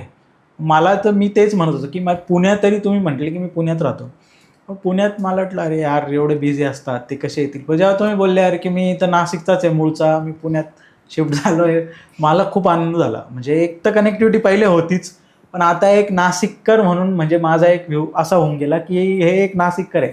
तर मी जेव्हा सांगेल अरे ते नाशिकचे आमच्या इथं जवळ राहतात ते, असं होऊन गेलं ते. त्याच्यामुळे व्ह्युअर्सला बघायला खूप मजा येते. दादा पुढचा प्रश्न माझा असा आहे, एक सिच्युएशन होती तुमची की थोडं पाणी. हां, पाय फ्रॅक्चर झाला होता. म्हणजे मी जेव्हा ती क्लिप पाहिली होती त्याला एक दीड वर्ष झाला, 1 वर्ष झालं असेल बहुतेक, 1.5 वर्ष. 1.5 वर्ष ना, बरोबर. म्हणजे तेव्हा मला असं वाटत होतं पर्सनली, जेव्हा मी तो व्हिडिओ किंवा ते एपिसोड बघत होतो, की कशाला हा माणूस काय एवढं हे करतोय, एफर्ट्स घेतोय. कारण ते 3 महिने काहीतरी बेड रेस्ट होता. स्पेशली तुम्ही सर्वात वाईट काळ घरी होता नव्हते माझा आणि तो. घरी नव्हते तेव्हा बहुतेक. हां. मग ते कुठे राहिले, ती काय स्टोरी एक शॉर्ट मध्ये सांगा. ते ॲक्च्युली काय म्हणतात त्याला आपण, इगो म्हणू शकताय. हां, एकदम फॅशन, एकदम मी मनावर घेतलेलं आहे बस. हा, तर ते होतं. आता काय तोंड घेऊन घरी परत जायचं, असं लग्न झालं म्हणून ठरवलं नाही जायचं, आणि मग आता अशी कंडिशन आली तर आपण जायचं. तर ते, आणि मी यूट्यूबला एवढा डेडिकेटेड आहे की एक तर करेल नाही तर मरेल, असं आहे माझं. अच्छा. तर ते तेव्हापासून तसंच आहे, आणि त्यामुळे मी घरी गेलो नाही. पण ते 3-4 महिने जसे मी काढले ना, ते one of the worst time of my life. पण तो वेळ निघून गेला, त्यात पेन हे ते सगळ्या ज्या गोष्टी झाल्या मला, त्याच्यामुळे मला एक आत्ता ज्या सिच्युएशनमध्ये कधी मी आलो, मला असं वाटलं की काय कंडिशन आहे, तर मी असं कधी कधी बसलो तर आपण म्हणतो ना की यार ती इतकी वाईट कंडिशनमधनं मी बाहेर आलो, तर इथं नॉर्मल कंडिशन आहे. तर मला त्या कंडिशनचा ना खूप असं फायदा झाला असं तुम्ही बोलू शकता. मोटिवेशन मिळतं की होऊन काय होणार आहे, ते एवढं वर्स्टमधनं तू निघालायस बाहेर, तर आता तर काहीच नाही. असं मला कधी वाटलं मी कुठं अडकलोय किंवा काही प्रॉब्लेम सगळ्यांचे असतात, सगळ्यांच्या आयुष्यात काही ना काही प्रॉब्लेम चालूच असतात. पण मला त्या कंडिशनमुळे आत्ताचे प्रॉब्लेम्स जे आहेत ना, ते फार लहान वाटतात, एकदम किंचित, म्हणजे फार नाहीशी वाटतात ते प्रॉब्लेम्स. ते आणि प्लास्टर मग तेव्हा तो जो एक्सपेन्सेस होता त्या 3 महिन्यामध्ये, मग तो मॅनेज होत होता की कोणी हेल्प केली? नाही, यूट्यूबचं तीच चांगली गोष्ट आहे ना की यूट्यूबला जरी मी 4 महिने व्हिडिओ नाही बनवले, पण माझी त्या अगोदरची वर्षानुवर्षाची मेहनत होती ना, ती कामात आहे. हां, ती हळूहळू ते व्हिडिओ चालत होते, त्याचं थोडंफार मला मिळत होतं. तर त्यातनं आपलं ते जे महिन्याचं होतं खाय प्यायचं थोडंसं ट्रीटमेंटचं, ते निघून जात होतं त्यामधनं. ती ट्रीटमेंट प्रायव्हेटला घेतली होती की मग सरकारी? नाही, गव्हर्नमेंटमध्ये माझा ऑपरेशनला काही खर्च आला नाही, पण त्यानंतर जी रिकव्हरी होती ना, त्यानंतर मला आला बऱ्यापैकी खर्च. हां, ते खूप होतं. आणि त्याच्यानंतर पण आय गेस की प्लास्टर निघालं पण नव्हतं. नाही, निघालं होतं. तुम्ही कंटेंटसाठी बाहेर पडले होते तेव्हा. मला डॉक्टरांनी खूप ओरडले होते. ते माझं सेप्टिक झालं पायाला. हा, बरोबर ना. हो. आणि गाडी पण खराब झाली होती, ते एका कंटेंटमध्ये ते दाखवलेलं आहे. ते ते फील होतं म्हणजे की आपल्याला, आपण जर एखाद्या सिच्युएशनमध्ये असं राहिलो, प्रत्येकाच्या आयुष्यात हा एक्सपिरियन्स एकदा ना एकदा तरी येतोच. माझ्या पण आलेला आहे की कोणीच नसतं. म्हणजे मी नंदुरबारला तेव्हा आलेला हा एक्सपिरियन्स की घाटात आहे आपण, नेटवर्क नाही आहे तिथे, पाऊस चालू आहे, गाडी बंद झालेली आहे. त्यावेळेस खूप फ्रस्ट्रेशन येतं. आणि मेन म्हणजे तो वाघांचा इलाका होता. हां, तेव्हा तर तुमचा तर तो वेगळा विषय होता अजून. आणि त्यात पाय फ्रॅक्चर आहे, ते पेन वेगळं आहे. त्यात तुम्ही पोटात अन्न असेल नसेल ते तुम्हाला माहिती आहे. पण ती त्या सिच्युएशनमधून कसं ओव्हरकम केलं, मग बाहेर कसे आले तिथून? नाही, थांबलो नाही ना. थांबलो असतं तर बाहेर नसतं निघालो, म्हणजे त्या कंडिशनमधनं. आपण कसं का होईना पळू नाही शकत, कमीत कमी 2-2 पावलं करून तरी पुढे सरका. मग तसंच हळूहळू सरकत गेलो त्या कंडिशनमध्ये, आणि कंटेंट बनवत गेलो, जसं जमेल तसं बनवत गेलो. जशी कंडिशनमध्ये असेल, दुखत असेल, कंटेंट बनवत तर गेलो मी, पण माझी हालत पण व्हायची, खूप त्रास व्हायचा. खूप दिसायचं शूट करायचं, पण मग 1 दिवस शूट केलं की 4 दिवस घरी असायचो पाय रिकव्हरी व्हायला. पण शूट करणं थांबवलं नाही मी. मग ते जर तिकडे थांबलो असतो की पायच गेलाय, नाही पायच रिकवर होऊन दे, मग ते आजपर्यंत मला असं वाटतं मी रिकवर नसतो झालो. कुठेतरी फुल स्टॉप लागला असतं कुठेतरी फुल स्टॉप. कुटुंबाची तेव्हा, फॅमिली काय कॉन्टॅक्ट होता तेव्हा की नव्हता पूर्ण 3 महिने? नाही, त्यांना माहीतच नव्हतं की? नाही, व्हिडिओज ऑफकोर्स व्हिडिओज मी टाकले होते त्यामुळे तर माहीत पडेलच ना. त्याच्यानंतर त्यांनी तुम्हाला आग्रह नाही केला की जाऊ द्या, सोडा, परत या, असं काही? नाही यार, ती स्टोरी खूपच मोठी आहे. ऍक्च्युली फोन नंबर पण त्यांच्याकडे नव्हता, आणि ते इंस्टाग्रामवर कॉन्टॅक्ट. हे एकदम असं एक हिरोटिकली सांगतायत की फोन नंबर पण नव्हता असं. तर मग ते इंस्टाग्रामवरच त्यांनी कॉन्टॅक्ट वगैरे काय असेल ते सगळं केलं वगैरे. मग जेव्हा तुम्ही सांगितलं की जे असेल मी टाकलं, म्हटलं व्हिडिओमध्ये तुम्ही बघा, त्यात जे काय असेल ते वगैरे. जोपर्यंत ध्येय भेटत नाही तोपर्यंत येणार मुलगी मग विचारते मग इंस्टाग्रामवर कधी कधी अशी, पप्पा कधी येत आहे घरी. अच्छा, म्हणजे फक्त बाहेर गेलेत, पण आता कॉन्टॅक्ट मध्ये राहत असाल ना? हा, इंस्टाग्राम थ्रू वगैरे आहेत असं कॉन्टॅक्ट मध्ये आहे. म्हणजे एखाद्या आर्मी पर्सन सारखं एक ते आहे की हा, आता जे ठरवलंय ऍक्च्युली कसं आहे की जे मी ठरवलं की बाबा स्वतःला प्रूव्ह करायचं, किंवा म्हणजे स्वतःला प्रूव्ह करायचं नाहीये, पण एक असतं ना स्वतःचं, पण स्वतःच्या नजरेमध्ये स्वतः माणूस उठलं उठलं पाहिजे एक तसं. हाला अभिमान वाटला पाहिजे मला वाटलं स्वतःचा. पाहिजे. तर तो जेव्हा होईल तेव्हा मग, आणि मला अभिमान वाटला, मी वरती उठलो, तर ऑफकोर्स घरच्यांना पण तेच वाटेल, बरोबर. तर ते आहे डोक्यामध्ये. जोपर्यंत मग ते होत नाही तोपर्यंत आहे त्या प्रोसेसमध्ये राहावं लागेल. But आणि फार पॉझिटिव्ह आहे प्रोसेस. आता होईल ते आहे म्हणजे तुमच्या तोंडून हे ऐकतोय म्हणजे मला ते मी युवक जाधव तुटलेला फुटलेला हताश हे वाक्य आता कुठेतरी थोडंसं एक त्याच्यावर एक शेड येतोय, पूर्णविराम लागेल. लागेल आता. सपोर्ट होता तेव्हा फॅमिलीचा? फॅमिलीचा सपोर्ट कधीच नव्हता. आपण जे करतोय ना ऍक्च्युली युट्यूब, हे ते फार त्यांच्या विचारांच्या पलीकडचं आहे ना हे सगळं. तर मग त्यामुळे ते घाबरतात सपोर्ट करायला. पण काय म्हणून सपोर्ट करणार ना ते. तरी एज्युकेशन त्यांनी बघितलंय ह्या फील्डमध्ये, तर ते बोलू शकतात हा कॉलेजला चाललाय किंवा हे करतोय, तर ते सपोर्ट करू शकतात की त्यांना माहिती आहे, नॉलेज आहे त्या गोष्टीचं त्यांना. बरोबर. पण याचं नॉलेज काहीच नाही, तर ते बोलतील तरी कसे काय सपोर्ट करावा किंवा नाही, किंवा असं कोणी म्हणेल की तू कर बाबा आम्ही आहे मागे, असं कधी नाही. आणि ऍक्च्युली ते चांगलं आहे, नसायलाच पाहिजे. हे भेटतंय एक आपल्याला की काहीतरी करून दाखवायचं आपण आहेच म्हणजे आहेच. आणि मला कसं आहे थोडंसं एक्सपेरिमेंट्स करायची खूप घाण सवय, आणि एक्सपेरिमेंट्स बऱ्याचदा फेल होतात. सगळे एक्सपेरिमेंट्स सक्सेस नाही नसतात. होत ना. बरेच एक्सपेरिमेंट करून तुम्हाला एक ऍक्शनला कुठेतरी रिएक्शन भेटते, मिळते. सोसायटी सगळ्यात मोठा आपला जो आहे एक आरसा दाखवणारी गोष्ट, तेव्हा तुम्हाला तर ह्या डिसिजनसाठी खूप क्रिटिक्स आले असतील, खूप खूप खूप भयानक. नातेवाईकांनी शिव्या दिल्या असतील, आजूबाजूच्यांनी पण शिव्या दिल्या असतील. आज काय म्हणतात ते? आज म्हणायला मी त्यांचा विचारच करत नाही पहिली गोष्ट. पण आज प्रतिक्रिया येत असेल ना, पण घरच्यांकडून किंवा आई वडिलांकडून? नाही, बेसिकली ना तुम्हाला जर काम करायचं असेल ना तुमच्या फील्डमध्ये, त्या लोकांचा विचार सोडूनच द्यायला पाहिजे. त्यांना चांगलं वाटू, त्यांना वाईट वाटू, बेसिकली असा विचार करायचा की गेले उडत. गेले उडत, विषय संपायचा. विषय काय घेणं देणार आहे. माझं वाईट झालं ते येणार आहे, माझं चांगलं झालं ते येणार आहे, कोणीच येणार नाही ना. मग आपण जे गोष्ट, ज्या लोकांच्या आपल्या आयुष्यामध्ये काही हेच नाही, इम्पॉर्टन्सच नाही, तर त्या लोकांचा विचार मी का करू? कोण चार लोक? कोण चार लोक? मी येणार, मी जाणार आहे आयुष्यातून, मी जाणार. कोण चार लोक आहेत? ते काय येणार आहे का माझं सगळं चांगलं करायला? नाही ना.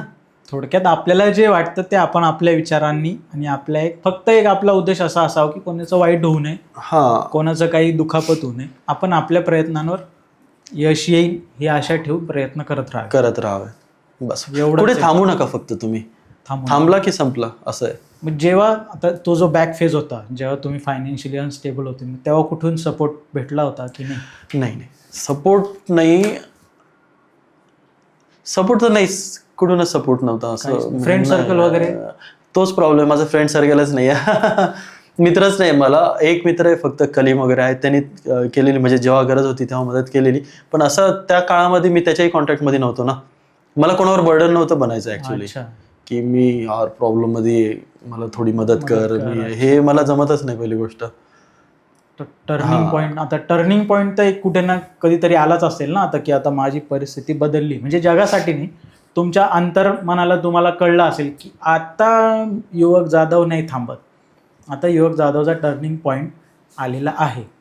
याच्या पुढे पण काही आहे प्लॅनिंग की ह्या फील्डमधून किंवा याच्या काही पुढचं काही करायचं आहे असं काही? याच्या पुढे म्हणजे आता बेसिकली आता जे आदिवासी पोरं असतात, जी आदिवासी कम्युनिटीज आहेत, तर त्यांच्यापर्यंत आपलं यूट्यूब पोहोचलंय.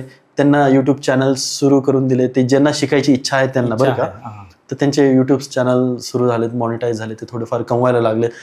आउट ऑफ द वे जाऊन ते त्यांचं रेग्युलर करून आता ते लोक ते करतायत काहीतरी. तर ते बघून फार छान वाटतं. म्हणजे आपण पण शिकावं आणि दुसऱ्यांपर्यंत पण ते गोष्ट आपण जे काही शिकलोय ते गेली पाहिजे ती. आता आपण भरपूर सध्या, मला तरी नाही वाटत की तुमच्या कंटेंटला अशा कमेंट येत असतील, पण ट्रोलिंग खूप जास्त होते सध्या. कधी कधी होतं असं की असं काही ते नागालँडच्या व्हिडिओला झालेले ना ट्रोलिंग, म्हणजे निगेटिव्ह कमेंट. पण थोडंसं बोलायचं म्हटलं तर मराठी माणसाबद्दल बोललं तर थोडाफार तो ना असा डबक्यातला बेडकासारखा आहे, असं सॉरी असं बोलायला पाय नाही पाहिजे. खेचायचा. हा नाही नाही, पाय नाही खेचायचं, पाय खेचायचं नाही. त्याला नॉलेज नाहीये बाकी अच्छा, गोष्टींचा. हा. आणि सगळे नाही, सगळ्यांची गोष्ट नाही, चांगला प्रतिसाद पण मिळाला. मराठी लोकांनी खूप चांगला प्रतिसाद पण दिला. पण ज्यांनी वाईट कमेंट केले, ऑफकोर्स मी 110% गॅरंटी देतो की ते माझे हे नाहीच आहेत, काय म्हणतात त्याला, सबस्क्रायबर नाहीच आहेत ते. अच्छा. तर त्यांच्यापर्यंत पण व्हिडिओ रेकमेंडेशन मध्ये जात असेल ना, हो तर मग. त्यांनी कमेंट केले. पण हे त्यांच्यासाठी आहे, माझे रेग्युलर व्ह्युअर्स आहेत त्यांच्यासाठी नाही आहे, जे मी बोललो डबक्याचा बिडूक वगैरे, तर ते त्यांच्यासाठी आहे. तर त्यांना हा व्हिडिओ की नागालँड जे आहे ते आपल्या भारतातलं एक राज्य आहे, स्टेट आहे, हे त्यांना दाखवायचं होतं. तिकडे ह्या गोष्टी होतात, अशा सगळ्या गोष्टी होतात. लोकांना वाटतं नागालँड हा याचा आहे दुसरा देश आहे, कोणता तरी आपल्या चायनाचा देश आहे किंवा असं अजूनही थॉट प्रोसेस आहे त्यांची. म्हणजे किती ते अजून याच्यात आहे की आपण काय विचार करून कंटेंट बनवतो आणि लोक कुठल्या तरी वेगळ्या स्थितीला आहेत अजून. तर ते त्या लोकांमध्ये त्यांचा विचार नाही करत. केलं कमेंट केलं, आपण काय एवढं सगळ्या कमेंटचं थोडी आपण रिप्लाय देऊ शकतो, किंवा आपण रिप्लाय देण्या इतकी पण त्यांची लायकी नाही, त्यामुळे आपण त्यांना रिप्लाय देत नाही. बरोबर आहे ना आपलं. थेट एकदम रिप्लायच करायचं नाही. म्हणजे रिप्लाय करायला गेलो तर मग त्यांचे काय उत्तर, पण आपण आपला तो जो इम्पॉर्टंट वेळ आहे तो त्यांना कमेंटमध्ये रिप्लाय करण्यापेक्षा आपण आपलं चांगले कंटेंट जे आहे, आपलं चांगले व्ह्युअर्स जे आहे, रेग्युलर व्ह्युअर्स जे आहे, त्यांच्याकडे लक्ष देऊया ना. त्याला जेव्हा म्हणजे त्याला गोष्टीला डील करण्यासाठी मग एकच ऑप्शन, इग्नोरन्स करायचं. इग्नोर करणं म्हणजे सर्वात मोठी इन्सल्ट आहे ऍक्च्युली. म्हणजे तुम्हाला कमेंट वाचणे इतका पण वेळ नाही माझ्याकडे, ते इग्नोर केलं की ते सर्वात मोठी इन्सल्ट आहे ना. बरोबर. म्हणजे ते आपल्यालाही वाटतं की अरे यार काय कोण आहे, काय लक्षच द्यायचं नाही ना, संपलं. कोण चार लोक, कोण 2-4 लोक काय. आता कसं वाटतंय, म्हणजे आता सध्या स्थितीला जी तुम्ही इथं आलाय, आता काय फील आहे, म्हणजे काय एक मानसिक स्थिती किंवा एक कशी आहे? आता मानसिक स्थिती ना थोडी सॅटिस्फॅक्शन खूप आहे, थोडं पीस ऑफ माइंड आहे. कारण की बेसिकली जेवढी दगदग मी आधी करायचो मटेरियलिस्टिक हॅपीनेससाठी, ती सोडून दिली सगळी. आणि रिअल हॅपीनेस काय आहे ते आता थोडंसं कळलंय मला. तर मी बेसिकली त्याच्यावर फोकस करतो आणि आपल्या कंटेंटला 100% द्यायचं. आपण नवीन आपण काहीतरी प्रयोग करत राहायला हवे. सक्सेस झाले नाही झाले तरी लोक मला आज नवीन काहीतरी दाखवतं यासाठी ओळखतात. लोकांनी मी कोण आहे, मी कसं दिसतो याच्यापेक्षा माझं जे काम आहे त्याच्यासाठी मला ओळखायला हवं. तर तो प्रयत्न आहे आणि तो मी करत राहील. जोपर्यंत हातपाय चालतात तोपर्यंत तर मी तेच करणार आहे. जेव्हा सक्सेस भेटला, सक्सेस ऍक्च्युली मिळत नाही. Success is the state of mind. म्हणजे पण मग तुम्हाला कुठेतरी वाटलं असेल ना की आहे आता थोडंसं मी कुठेतरी आहे, माझ्यात काहीतरी मी केलेलं आहे की सक्सेसफुल माझ्याकडनं काहीतरी समाजाला गेलेलं आहे, असं तर कधीतरी वाटलं असेल ना तुम्हाला की नाही?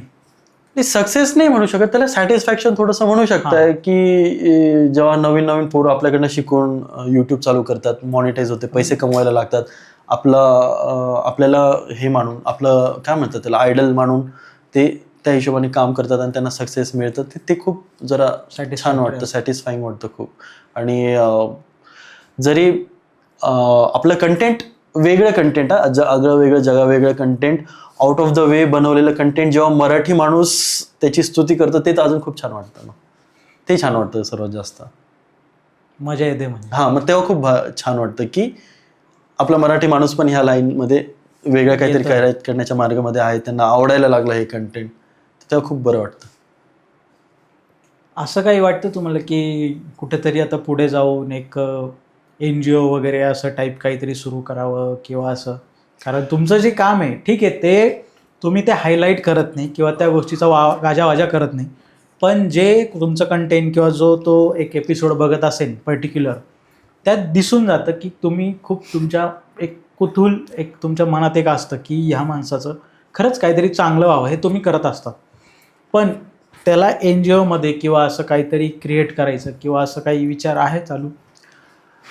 नाही, सध्या तसा तर काही विचार नाही आहे. पण जे आपण करतोय ते ठीक आहे, ऑन कॅमेरा पण दाखवत नाही, पण त्यात एक मला नाही दाखवायचं कोणापर्यंत आपण काय करतो ते वगैरे, पण ठीक आहे ना. तर ॲक्च्युली जे करतो त्याला NGOची गरज आहे असं वाटतं तुम्हाला? नाही, पण NGO जर तुम्ही केलं तर आता समजा मी आहे, कारण मी जेवढं तुम्ही ज्या गोष्टीने एक्सप्लोअर करता मी करत नाही, पण मला जर कळलं की युवक जाधव आहे, दादांचं एक NGO आहे, तर मला फंडिंग किंवा मला जर काही द्यायचं असेल तर आज लोकांना ट्रस्ट ठेवण्यासाठी एक काहीतरी एक ऑफिशियल एक आयडेंटिटी लागते. की जर आज तुम्ही जर मला म्हटले की अरे ते रजनीताई आहे, तिला जर आपल्याला 10 लाखाची मदत करायची, आज लोक विचार करतील पैसे देताना की यार हा माणूस खरंच ते युटिलाइज करेल नाही करेल. पण एक जेव्हा NGO किंवा आपण एक असं प्रोफेशनल टॅग येतो तेव्हा ती हेल्प जास्त प्रमाणात होऊ शकते असं मला वाटतंय. म्हणजे माझ्या पर्स्पेक्टिव्हनी पाहायला गेलं तर, कारण जेव्हा मी ते कंटेंट बघतो ना तेव्हा मला असं वाटतं की दादांनी एक जर NGO सुरू केली, पण एक असं होईल की तुमच्या कंटेंटचं एक प्रेफरन्स थोडासा तो कमी होऊन ते NGOकडे थोडंसं झुकेल, पण होईल, फायदा होईल असं. अच्छा, नाही माझं बेसिकली NGO न सुरू करण्याचं कारण असं आहे की थेट मदत जी आहे ना, जी ज्याला हवी ती थेट त्यालाच पोहोचून जातो. तुम्ही माझ्याकडे काही घेतच नाही. हां, तेच, रजनीला तेच, हवी, तेच. रजनीचा अकाउंट तेच, नंबर तेच, दिला तेच. काय किंवा तेच असं असेल, आणि ज्याला खूपच असं वाटत असेल किंवा रजनीला नाही पोहोचत वगैरे असेल मदत वगैरे, कोणी मला करत असेल तर बाय प्रूफ व्हिडिओज वगैरे काढून तिला नाही मदत दिलेली ते हां. तिच्या तोंडून वगैरे ते त्यांच्यापर्यंत व्हिडिओज वगैरे जातात. पोहोचवतात वगैरे, तर ते तशी मदत पोहोचवतो मी. आणि मी कधीच तुम्हाला म्हणजे मे बी स्टार्टिंगला असेल ज्यांचे अकाउंट नंबर वगैरे नसेल तर आधी केलं, पण आता तसं काही करत नाही. कोणाला वाटलं नाही की याला मदत करायची तर मी त्यांचे अकाउंट नंबर वगैरे देऊन असे टाकायचे. देऊन टाकतो. आत्ता पण माझ्याकडे एक पेशंट आहे, नाव नाही घेत त्यांचं, पण ते कसं आहे, आपल्याला ना खूप चांगली हेल्थ मिळाली. म्हणजे सर्वात मोठा जो श्रीमंत माणूस, श्रीमंती नुसती पैशाने नसते होत, तर एक खूप चांगली हेल्थ असणं, आरोग्य. आरोग्य. सर्वात मोठा माणूस श्रीमंत तोच आहे ज्याची हेल्थ सर्वात चांगली आहे. तर ते लोक आहेत, त्याला शुगर आहे, हँडिकॅप आहे, असा माणूस किती मेहनत करेल, डायलिसिस चालू आहे त्या माणसाचं, खूप अवघड आहे. आणि तर ते त्यांना बघून आपल्याला पण वाटतं ना, आपल्याला ते इतकं छान छान आहे, आपण हे किती करणार, मेहनत करून करून किती धावपळ करणार, तो तरी किती धावपळ करणार ना करून करून. तर मग असे आहेत ते लोक. तर मी डायरेक्ट, मला कोणी हेल्प म्हटलं किंवा त्यांनी जर मला हेल्प म्हटलं, तर कोणाला मी जर म्हटलं की माझ्याकडे जर नसेल तर हेल्प करायला वगैरे आहेत, करतात लोक, तर मी त्यांना डायरेक्ट सांगतो की तुम्ही डायरेक्ट त्यांनाच ट्रान्सफर करा, तुम्ही त्यांच्याशी डायरेक्ट कॉन्टॅक्ट करा. मी मीडियम कधीच बनत नाही आता. बरोबर. तो इंटरफरन्सच नको. नाही, हा. आणि लोक अजूनही मला म्हणतात, सर आम्ही मदत करायला असं आमच्याकडे आहे वगैरे, आम्ही तुमच्या अकाउंटवर पैसे वगैरे. मी म्हणतो मला बिलकुल करू नका तुम्ही. म्हटलं जेव्हा गरज असेल ना, फक्त कोणी मला सांगितलं ना, मी त्या माणसाचं नाव देईल तुम्हाला, तुम्ही त्यांच्याशी डायरेक्ट कॉन्टॅक्ट करा आणि काय असेल तर तुम्ही त्यांना हेल्प करा, जेव्हा मला नाही जमलं तर तेव्हा. नाही तर आपलं म्हणजे असतं सुरू फार एखादं, म्हणजे कसं असतं की लहानपणी आपण बऱ्याच गोष्टी बघितल्या आहेत असं, त्यामुळे आपण ते बघितलं की असं वाटतं लोक त्यातनं जाऊ नये ॲक्च्युली, तर त्यामुळे ते एक थोडंफार चालूच असतं आपलं. ते तुम्ही आत्ता बोलले की आपण असं बघितलं आहे, तुमच्या एक कंटेंटमध्ये एक वाक्य होतं की जर खिसा रिकामा म्हणजे अख्खी दुनिया तुमची दुश्मन. तसंच आहे. ट्रूथ आहे ना, एकदम ट्रूथ आहे. तेच आहे ना, लोक तुम्हाला कमी लेखायला सरळ. म्हणजे तुम्ही आर्थिकरित्या जर तुम्ही एवढे प्रबळ नसाल तर लोकांचा तुमच्याकडे बघण्याचा दृष्टिकोन हा खूप शुल्लक होऊन जातो. जर आपल्या खिशात पैसे नाही किंवा लोकांना वाटलं की हा माणूस नाही कंगाल आहे, तर त्याच्या ना विचारांना, त्याच्या सजेशन्सला शून्य किंमत असते. हो, हे खरं आहे. ते खूप जवळून अनुभवलंय तुम्ही. खूप खूप खूप खूप. कारण ते दिसतं, ते पेन त्या याच्यात दिसतं. कारण काही लोक असतात की ते एक त्यांना हे एक सिंपती घ्यायची असते, त्यासाठी काही करतात. पण जो आपलं जे कंटेंट जातं ते खूप नॅचरल एक फ्लोमध्ये असतं. त्यात तुमचं पेन पण दिसतं, हॅपीनेस पण दिसतो, ती एक धडपड पण दिसते त्या ट्रॅकिंगची किंवा त्या कंटेंटसाठी, किंवा लोकांना काय दाखवायचं, काय वेगळं मी दाखवू शकतो, हे सगळं दिसतं त्याच्यात. ह्या पण गोष्टी थोड्याशा जाणवतात की खूप आहे आता. पण आता जर आपण ते कंटेंट बघायला घेतले तर आता एक सक्सेसफुल यूट्यूबर म्हणायला काही हरकत नाही आहे. काहीच हरकत नाही. कारण जे सबस्क्रायबर, आता मी तो हे नाही करत जेवढा तुमचा नंबर आहे, पण जे यूट्यूबर ज्यांना बनायचं आहे, जे क्रिएटर्स बनत आहेत, त्यांनी ह्या गोष्टींचं मोटिवेशन घेतलं पाहिजे की कोणत्या परिस्थितीतून आपल्याला लोकांपर्यंत कंटेंट द्यायचं आहे.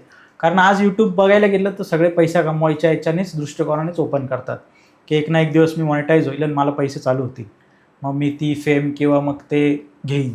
पण असं तुमच्या बाबतीत नाही आहे. हा नाही, तो लोकांचा जर पैशाच्या हिशोबानेच युट्यूब सुरू करतो आपण की पैसेच कमवायचे ना, तर ते बऱ्याचदा ते फेल जातं ॲक्च्युली. आणि आत्तापर्यंत जेवढे सक्सेसफुल युट्यूबर्स आहे ना, त्यांनी डोक्यात पैसा ठेवून युट्यूब सुरू नाही केलेलं. कंटेंट क्रिएट करायचं आपल्याला, काहीतरी नवीन आपल्याला करायचं. पैसा डोक्यात ठेवून जर आजचे क्रिएटर्स क्रिएट करायला जातात, बऱ्याचदा ते फेल जातात. बरोबर. माझंही तसं काही मी पैसा कमवायचा म्हणून युट्यूब सुरू केलं नव्हतंच ते कधीच. कोणालाही विचारा, जे मोठे मोठे युट्यूबर्स त्यांनी कधीच पैसा कमवायचा म्हणून युट्यूब सुरू केलं नाही. सुरू नाही केलं. आता मी पण, आता माझा पॉडकास्ट चॅनल ओपन करायचं उद्दिष्ट होतं की मला आवड होती, पण मी ज्या भागात होतो ना, मला तेव्हा असं होतं की मी जाईल आणि म्हणजे साईट व्हिजिट करून तिथे ती पॉडकास्ट दाखवेल. पण काही टेक्निकल याच्यामुळे ट्रान्सफर झाल्यामुळे मग इथे शक्य नाही झालं तेवढा ते म्हणजे मला गेस्ट मिळणं पण थोडंसं अवघड होतं त्या पिरियडमध्ये. कारण एवढ्या ट्रायबल भागात तुम्ही किती गेस्ट करणार आहे. पण इथं आल्यावर मग असं ठीक आहे की एक स्टुडिओ तयार करू, मग तिथे गेस्ट येईल. कारण काय होतं, आज लोक जर बघताय ना, तर आपण यूट्यूब ओपन केलं आणि पॉडकास्ट टाकलं तर सगळे ॲक्टर्स वगैरे पॉलिटिशियन्स याचं. पण ॲक्च्युअल जे लोक आहेत जे समाजात ॲक्च्युअल त्या स्थितीला खूप काही गोष्टी बदलवत आहेत, हे लोकांना बघायला किंवा त्यांच्यापर्यंत ते पोचत नाही. थोडक्यात लोकांना गॉसिप्स आवडत आहेत. माझा मोठे हा होता की म्हणजे थीमच ती होती की जो समाजात बदल घडतोय किंवा जे घडवत आहेत, आपल्याला त्या लोकांना फ्रेम करायचं किंवा ते गेस्ट आपल्याला पाहिजे. थीमच ती होती आमची की स्टोरीज ऑफ चेंज. तुमच्याकडून म्हणजे जे ऐकायला भेटतंय हा खूप मोठा बदल आहे. मग मला म्हणजे एक जे आपले व्ह्युअर्स आहे किंवा जे आपले श्रोते आहेत ते जे बघतायत, त्यात खूप जणांचे असे एक स्वप्न असेल की मी पण एक यूट्यूब कंटेनर एक असं बनवावं की कंटेंट क्रिएटर व्हावं. तर त्या लोकांसाठी काय सांगाल की शून्यातून किंवा कमी खर्चातून एक कसं काय तुम्ही यूट्यूबर होऊ शकतात? एक काही आयडिया दिल्या तर खूप छान वाटेल. मस्त. यूट्यूब करायचं म्हटलं ना, सर्वात पहिले तुम्ही व्हिडिओ बनवायला सुरुवात करा. वेडे वाकडे कसेही एडिट करा तसं आणि अपलोड करा. एक पहिली प्रोसेस आहे ना, ती होऊन जाऊ द्या. लोक काय करतात की ती पहिली प्रोसेस करायलाच कंटाळा करतात, घाबरतात किंवा खूप विचार करतात. तर तुम्ही पहिलं पाऊल तर उचला ॲटलिस्ट. बरोबर आहे ना? बरोबर. पहिलं पाऊल उचलल्याशिवाय तुम्हाला दुसरी पायरी दिसणार नाही. म्हणजे दुसरी पायरी आपण पहिली पायरी चढल्यानंतरच दुसरी पायरी चढू शकतो ना. तर एक पहिली पायरी तर ती चढा, कसंही वेड्या वाकडा करा आणि तो अपलोड करा. आणि त्याच्यामध्ये मग तुम्ही बघा आपण हे असं एडिट केलं, अरे किती वाईट आहे, आता हे इतकं वाईट आहे तर इथं आपण सुधारू शकलो असतो. मग तुम्ही ते सुधारू शकताय. नुसतं डोक्यातच चालू असेल तर ते सुधारू शकत नाही ना. नाही. बरोबर आहे. आणि बेसिकली तुम्हाला जे आवडतंय ना ते त्या करा. गोष्टी करा. त्या गोष्टी करा तुम्ही. म्हणजे तुमची हॉबी पण पूर्ण होईल. मेन म्हणजे हॉबी पूर्ण होईल, त्याचं एक सॅटिस्फॅक्शन असेल. आणि तुम्ही जेव्हा 100% देताय एका गोष्टीला, तर त्याचं काही ना काही पुढे चांगलं होणारच. आणि तो इन्कम तुम्हाला बाय प्रोडक्ट असेल, त्या गोष्टीचा बाय प्रोडक्ट तो तुम्हाला मिळणारच 100%. आणि करत राहा. वन नाईट सक्सेस नसतं यूट्यूबमध्ये, किंवा मिळत असेल कोणाला, पण ते फार rare of the rare cases असतं. आणि वन नाईट मिळालेले सक्सेस जास्त दिवस टिकत पण नाही, पहिली गोष्ट तर. बरोबर. तर ते तुम्ही कन्सिस्टन्सी ठेवा, करत राहा. आज हे चुकलं, परत उद्या त्यात सुधार करा. आणि सुधार करून व्हिडिओ अपलोड करून एडिट करून तो तुम्हीच तुमचा व्हिडिओ बघा, तुम्हाला कितपत आवडतोय. जिथं तुम्हाला नाही आवडलं ते तुम्ही सुधारा ना. बरोबर. किंवा त्यात तुम्हाला वाटलं ऍड करायचं, मग ते ऍड करा तुम्ही. दादा, मग आम्हाला कुठे कमीपणा पडतोय की आता म्हणजे आम्ही प्रयत्न करतोय असं नाही, पण एक तुम्ही एक्सपिरियन्स यूट्यूबर आहात, तुम्हाला काय वाटतं आमच्यामध्ये काय गोष्टी म्हणजे आमचा जो चॅनल आहे, जो आमचा स्टुडिओ, जी आमची टीम आहे, याच्या मागे खूप आहेत की जे एफर्ट्स घेत आहेत. खूप जण एफर्ट्स, DOP आहे तुमचे, तू आहे बऱ्याच गोष्टी आहेत, एफर्ट्स आहेत. मग वेळ लागेल की काय? म्हणजे एक एक्झाम्पल येईल आमच्या थ्रू लोकांना, व्ह्युअर्सला एक्झाम्पल येईल. कारण आता दिसतंय एक स्टुडिओ आहे, सेटअप आहे, बोलणारा आहे, ऐकणारे पण आहेत. मग याच्यातून एक वेळ किती लागतो, एक प्रोसेसला त्या वेळ द्यायला लागतो की ते असं वन नाईट चेंज होतं की कन्सिस्टन्सीच हा एकच रूल आहे? काय नेमकं यूट्यूबमध्ये कन्सिस्टन्सी हाच एक मेन फॅक्टर आहे. बरोबर. बाकी वन नाईटवाला जे तुम्ही म्हणाल ते रेअर ऑफ द रेअर केसेसमध्ये एखाद्या वेळेस होऊ शकतं, पण ते पण जास्त दिवस नाही टिकत. वन नाईट जे सगळ्यात महत्त्वाचं, जे चांगलं द्यायचा प्रयत्न केला की त्यालाच खूप वेळ लागतो. हो. नाही, कन्सिस्टन्सी यासाठी की आज एक कंटेंट बनवलं, तुम्ही तुमचं कंटेंट बघितलं, तर त्यात तुम्हालाच काहीतरी जाणवेल ना, इथे चुकीचं slow आहे, झालं, काहीतरी झालं. मग त्यात तुम्ही 0.5% का होईना थोडंसं इम्प्रूव्हमेंट करा नेक्स्ट कंटेंटमध्ये. मग असं करत करत करत तुम्ही इम्प्रूव्हमेंट, तुमचं कंटेंट दर कंटेंट वाईज तुम्ही 0.5% जर इम्प्रूव्ह करायला गेला तरी पुढे तुम्ही बरेच व्हिडिओ काढणार, त्यात इम्प्रूव्हमेंट किती होईल. फुल असं तर तुम्ही नाही का 100% हा आता हे असंच असायला पाहिजे असं नसतं कधीच, कोणतीच गोष्ट अशी नसते. आपण एक्सपेरिमेंट करत राहतो, इम्प्रूव्हमेंट होत राहते त्यामध्ये. तर एक 0.5% का होईना, किंवा मी तर म्हणतो 0.5% का होईना, पण इम्प्रूव्हमेंट असू द्या तुमच्या पुढच्या व्हिडिओमध्ये. थँक्यू. तुमचं सजेशन आहे, खूप मोलाचं सजेशन आहे. आज मागे वळून बघताय तुम्ही, तेव्हा काय वाटतं तेव्हा, की जेव्हा असं टर्निंग होतं, कधी कधी विचार येत असेल तो? मला ना मागे वळून बघण्यापेक्षा ना कधी कधी असं झोपलं किंवा असं विचार करत राहिलं तर असं खूप सॅटिस्फॅक्शन वाटतं की अरे यार मी हे केलं, मी हे केलं. म्हणजे खूप भारी वाटतं ना असं. डॅमच्या मध्ये जाऊन मी बोटवरच 24 तास काढले, ती बोट पण बुडायला लागली होती. काही काही हॉरिफाईंग एक्सपिरियन्सेस पण आहे, काही असे अवघड एक्सपिरियन्स पण आहेत माझे. आणि असं वाटतं आपण हे केलं, अरे बापरे. आणि जे जे मी खातो ना ते म्हणजे त्या मानाने कॉस्ट वाईज तेवढं कॉस्टली नसतं, ते सर्वांना अफोर्ड करण्यासारखं असतं, पण जमत नाही कोणाला ते. पण ते मी खातो, मी खूप एन्जॉय करतो. जे माझे एक्सप्रेशन असतात ते 110% रिअल असतात. आणि ते मी खातो, अरे मी हे खाल्लं, मी इकडे गेलो, मी जंगलात गेलो, मी यांना भेटलो, आज असं झालं, एवढा मोठा मासा पकडला. पण मी एवढं सगळं करून म्हणजे एक कधी ठरवलं एखादा व्हिडिओ बनवायचा, त्याला खूप दिवस जातात, कधी कधी आठवडा जातो. पण ते एक कन्सिस्टन्सी आपण ठेवतो, शेवटी तो व्हिडिओ सक्सेस होतो पूर्ण कम्प्लीट होतो. आणि त्याला जेव्हा व्ह्यूज वगैरे मिळतात बऱ्यापैकी चांगले, आणि मग ते खूप सॅटिस्फॅक्शन मिळतं. अरे यार मी हे केलं, हे म्हणजे कोणाला जमत, म्हणजे कोणी केलंच नाही ते आपण केलं. बरोबर. आणि ते इतकं सिम्पल असून कोणी केलं नाही, तो एक दृष्टिकोन आहे. लोकांना ते अवघड वाटतं. जी सर्वात सिम्पल गोष्ट आहे ती लोकांना अवघड वाटते, आणि जी सर्वात अवघड गोष्ट आहे ती लोकांना सिम्पल वाटते. म्हणजे किती अवघड आहे, रोज एकच काम करा, रोज ऑफिसला जा, किती अवघड काम आहे ते. पण लोक मरूस तर तेच करतात. बरोबर. पण कुठेतरी न विचार करता निघून जाऊन तिकडे कुक कर, हे सर्व सिम्पल आहे, कोणाची परमिशन लागत नाही त्याला. बरोबर. कोण थांबवतं का तुम्हाला कुठे कॅम्पिंग करायला? कधीच कोण नाही थांबवत. आणि म्हणजे ते खर्च पण नाही ना त्या गोष्टींना काहीच. तुमची इच्छा जर असेल नेचरमध्ये राहायचं, एखादा टेंट 2-2.5 हजार रुपयाला एक चांगला टेंट मिळतो, बस तेवढी गरज आहे. तुम्ही तिथे राहा, पाण्याशेजारी राहा, तिथे दिवस काढा, मासे पकडा, बनवा, विस्तो पेटवायला तरी काय लागतंय तुम्हाला. आणि नेचरमध्ये तुम्ही बिना मसाल्याचा नुसता मासा भाजून जरी खाल्ला ना तरी तो खूप टेस्टी लागतो. तर सध्या असं चालू आहे. मग ते असं मागे वळून बघितलं तर खूप भारी वाटतं की आपण त्या लूपमधनं बाहेर निघलो. छान समाधान वाटतं. मी त्या फेजमध्ये आहे, कारण आज खूप काही गोष्टी माझ्या बाकीच्यांपेक्षा माझ्या थोड्याशा वेगळ्या होतात, मला नावही ठेवतात. पण मला कळलंय की माझ्या जीवनाचं जे एक सर्कल आहे ना, मी त्या सर्कलमध्ये नाही राहू शकत. मी त्या सर्कलच्या बाहेरून जग बघेन. कारण जर तुम्ही पोर्ट्रेटमध्येच राहिला ना तर तुम्हाला खूप छोटा पिक्चर दिसतो. जेव्हा तुम्ही तो वाईड करतात ना तेव्हा तुम्हाला खूप सारं बघायला भेटतं. मग ह्या फेजमध्ये मी आहे, आणि मी पोहोचेल लवकरच, तुमच्या स्थितीत पण येऊन जाईल. पण मी तर आहे याच्यात. बेसिकली आता लोक रॅट रेस थोडंसं रॅट रेस मध्येच आहेत, त्याच्यातच त्यातनं बाहेर पडणं गरजेचं आहे फक्त, बस. दादा, आपण एवढ्या खूप साऱ्या गप्पा मारल्या, खूप छान.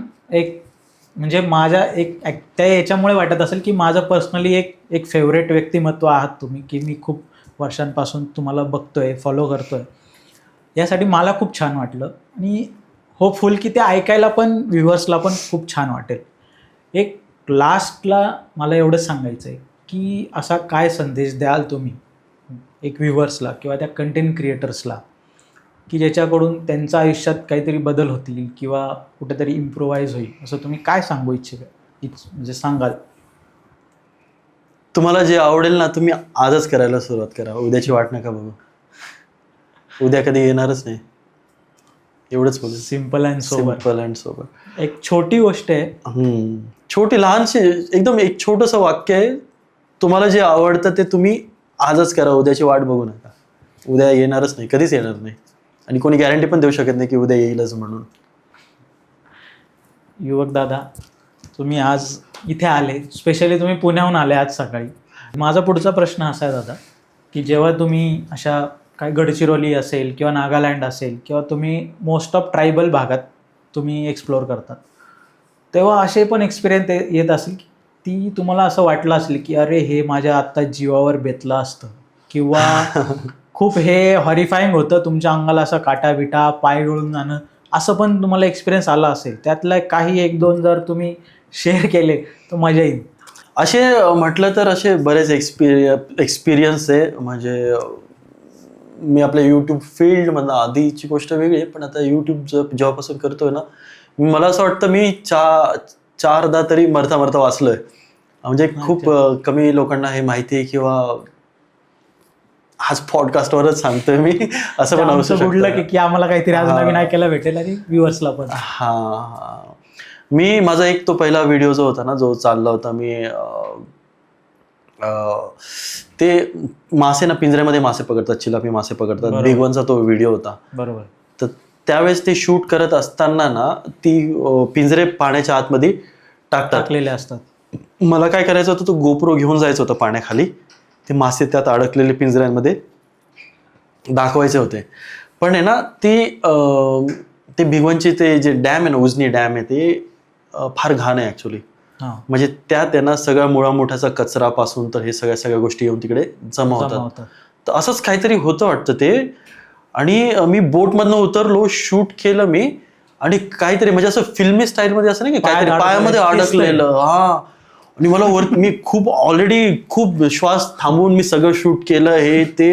आणि जेव्हा आपण असं वाटतं ना श्वास नाही थांबवलं जाते, वरती जाऊन नेमकं तेव्हाच मी अडकलेलो खाली. मग कसं त्याच्यातून मग बाहेर? मग काय कसं काहीतरी केलं, म्हणजे खूप थोडंसं असं झालं, छटपट झालं. तो माझ्यासोबत जो पोरगा होता ना शूट करायला, त्याला पण माहिती नाही हे सगळं झालं वगैरे. पण कसं तरी ते बोट असते, बोटला एखादं कुठेतरी असं बॅटम सारखं असतं वगैरे, तिथे माझा हात असा पोहोचला, ते अटकला त्याच्यामध्ये, असं करता नाही का, त्याचा सपोर्ट घेऊन थोडंसं वरती वाढायचा प्रयत्न केला, तेव्हा ते जाऊन थोडंसं पायाचं जे जरा ना ते निघण्यासारखं असं थोडंसं वाटलं. मग फोर्स करून मग पूर्ण बोटचा जो वरचा भाग असतो ना तो पकडला. मग त्या बोटच्या हिशोबाने असं सहाऱ्याने मी तो वरती निघालो आणि जाऊन बोटवर पडून राहिलो असंच एकदम. फुगला ना दम, म्हणजे थोडीशी कॅपॅसिटी होती माझी, हा, की मी खूप वेळ श्वास थांबवू शकतो, असं काही नाही. पण ती पण लिमिट संपली होती ना. बरोबर. आणि तसं ते शेवट असं आलं की डोळ्यांसमोर अंधारी नाही का, तिथपर्यंत मला असं वाटलं. मग ते झालं. आणि एकदा असंच ट्रॅव्हल करताना हा पण ऑलमोस्ट हा एकदम वेगळा आहे. हेल्मेट नसतं तर आज मी जिवंत नसतोच. हेल्मेटमुळे मी वाचलोय. आणि कारण की पडतानाच मी असं पडलो होतो की माझं डोकं इतकं जोरात आदळलं होतं ना की नाही, डोक्याला काही नाही झालं, डोकं आदळलं माझं, हेल्मेटमुळे वाचलं नाही. पण चेहऱ्याला तेव्हा थोडी स्वेलिंग वाटत होती, असेल व्हिडिओमध्ये. खूप जोरात आदळलं होतं, पण ते आदळतानाच असं जाणवलं मला की आज मी हेल्मेटमुळेच वाचलोय. आणि तो एक फार वाईट एक्सपिरियन्स होता. आणि तो गाडी बंद पडली होती वाघांच्या ह्याच्यात. नेमकं तो जो रूट होता ना, तो वाघ क्रॉस करत क्रॉसिंग लाईन असेल, तेव्हा कोणी होता आजूबाजूला? कोण नव्हतं ना. खूप जोरात मुसळधार पाऊस सुरू होता. मे बी मुसळधार पाऊस सुरू होता, त्यामुळेच ते चांगलं होतं. हा, ते एक चांगली गोष्ट होती. आणि आता मला माहिती नाही, व्हिडिओ आहे आपला तो एक, नाही तो नाही, एक व्हिडिओ आहे असा. तसं तर माझा भूताटकीवर बिलकुल विश्वास नाहीये. तो पण एक्सपिरियन्स आला. भूतावर काय, माझं देवावर पण नाहीये. आणि त्या एक्सपिरियन्समध्ये, त्या व्हिडिओमध्ये आम्ही असं काहीतरी बघितलं ऑन कॅमेरा, ते सगळ्या गोष्टी आहेत. आता ते कितपत खरं आहे, काय दिसलं आम्हाला, माणूस म्हणजे डोळ्यांसमोरच गायब झालेलं, सगळं शूट केलं आम्ही. ते कॅमेऱ्यात पण आहे? हो, कॅमेऱ्यामध्ये सुद्धा आहे तो व्हिडिओ. हा, माणूस म्हणजे आला पळाला, गायब पण झाला, समोरच डोळ्यांसमोरच गायब झालेला. आता ते अंधार होता थोडासा, आमचं हॅल्युसिनेशन तर नसेलच, एवढं सगळ्या जणांना दिसलं म्हणजे हॅल्युसिनेशन थोडी, सगळ्यांना ग्रुपमध्ये आलं म्हटल्यावर. आणि तो कसा डिसअपिअर झाला. आणि तो व्हिडिओ असा आहे की तो आपल्या फॉरेनच्या एका न्यूक टॉप 10 हॉरिफाईंग व्हिडिओज असा आहे ना, तो फॉरेनमध्ये पण तो व्हिडिओ पोहोचलाय त्याच्या चॅनलवर. हा, तो दाखवलाय की मोस्ट हॉरिफाईंग व्हिडिओज मध्ये तो व्हिडिओ एपिसोड आहे, सांगता येईल असं काही? जुना व्हिडिओ, फार जुना व्हिडिओ तो. जुना व्हिडिओ, त्याच्यात बघावं लागेल. आणि आहेत असे 1-2 एक्सपिरियन्स आहेत जे सांगायला गेलं तर पॉडकास्ट आपला खूप मोठा होऊन जाईल अजून. नाही दादा, तुम्ही आज आले, आपण ज्या गोष्टी इथे झाल्यात ना, खूप छान वाटलं. ॲक्च्युली मला पर्सनली खूप छान वाटलं, कारण एक आवडती व्यक्ती किंवा आवडता विषय किंवा आवडतं काम जेव्हा एखादा करतो आणि तोच माणूस जर आपल्याला भेटतो ना, तर आपल्याला कुठेतरी ती एक मजा येते. कारण सारखाच किडा असलेले लोक फार कमी सोबत असतात. आज तुम्ही इथं आले, एवढं लांबून आले, स्पेशली पुण्याहून तुम्ही आले, मी तर मॅनेज केलं हे सगळं पॉडकास्टसाठी स्पेशल, ते पण तुमचं एवढं बिझी शेड्यूल असताना की तुम्हाला कंटेंट पण तुमचं काहीतरी इन प्रोसेस आहे, हो त्यात चालू आहे. मी तुम्हाला बोलवलं, तुम्ही आले, यासाठी तुमचं खूप मनापासून आभार. आणि खूप छान वाटलं गप्पा मारून. असंच मी म्हणजे एक होपफुल की हा व्हिडिओ तुमचे व्ह्युअर्स जे असतील, जे सबस्क्रायबर असतील किंवा माझ्यासारखे जे श्रोते असतील, जे तुम्हाला आम्ही फॉलो करतो आहे, त्यांना बघायला खूप छान वाटेल, खूप मस्त वाटेल. तर परत एकदा तुमचे आभार, तुम्ही आमच्या पॉडकास्ट. मला पण खूप मजा आली, खूप मस्त वाटलं पॉडकास्ट, आणि तुला भेटून तर बेसिकली खूप छान वाटलं. थँक्यू दादा. तर मित्रांनो, असा होता आपला आजचा पॉडकास्ट. ह्या पॉडकास्टमध्ये पर्सनली माझे तर ते आवडीचे यूट्यूबर्स, एक कंटेंट क्रिएटर आहेच, पण आपल्या महाराष्ट्रामध्ये असे खूप जण आहे की जे त्यांना फॉलो करतात, जे त्यांचे कंटेंट बघतात, त्यांना खूप छानसा प्रतिसाद पण देतात. आज आमचं कुठेतरी गुडलक असेल, आमच्या चॅनलचं गुडलक असेल की ते आज आमच्यासाठी वेळ काढून इथे आले आणि एक खूप छान एक थ्रिलफुल, एक एक्सप्लोरेटिव्ह पॉडकास्ट आज आपण ऐकला, जो तुम्ही आता बघणार आहे. जेव्हा तुम्ही हा पॉडकास्ट बघाल तेव्हा आपण जे कंटेंट बघतो यूट्यूबला, त्या कंटेंटच्या मागच्या ज्या गोष्टी असतात त्या लवकर आपल्या डोळ्यासमोर येत नाही. ते आज युवक दादांनी त्यांच्या तोंडून खूप छानरित्या आपल्याला सांगितलं. मी हा पॉडकास्ट खूप एन्जॉय केला. होपफुल तुम्ही पण जेव्हा हा पॉडकास्ट बघाल तुम्हालाही मजा वाटेल. तोपर्यंत असंच आमच्या चॅनलवर प्रेम देत राहा, सबस्क्राईब करा. सगळ्यात महत्त्वाचं, जेणेकरून आम्हाला एक मोटिवेशन येईल की आम्ही तुमच्यासमोर असे जे प्रेरणादायी, जे मोटिवेटेड असे जे गेस्ट आहेत त्यांना आम्हाला बोलवायला एक प्रोत्साहन भेटेल. त्याच्यामुळे असंच आमच्या चॅनलला जॉईन राहा. भेटूया आपल्या पुढच्या नेक्स्ट एक पॉडकास्टमध्ये. तो पण एक खूप इंटरेस्टिंग पॉडकास्ट असणार आहे. तर स्टे ट्यून. तोपर्यंत गुड बाय, आणि बघत राहा the Chetan show, stories of change, co powered by Nashik phone care. Thank you.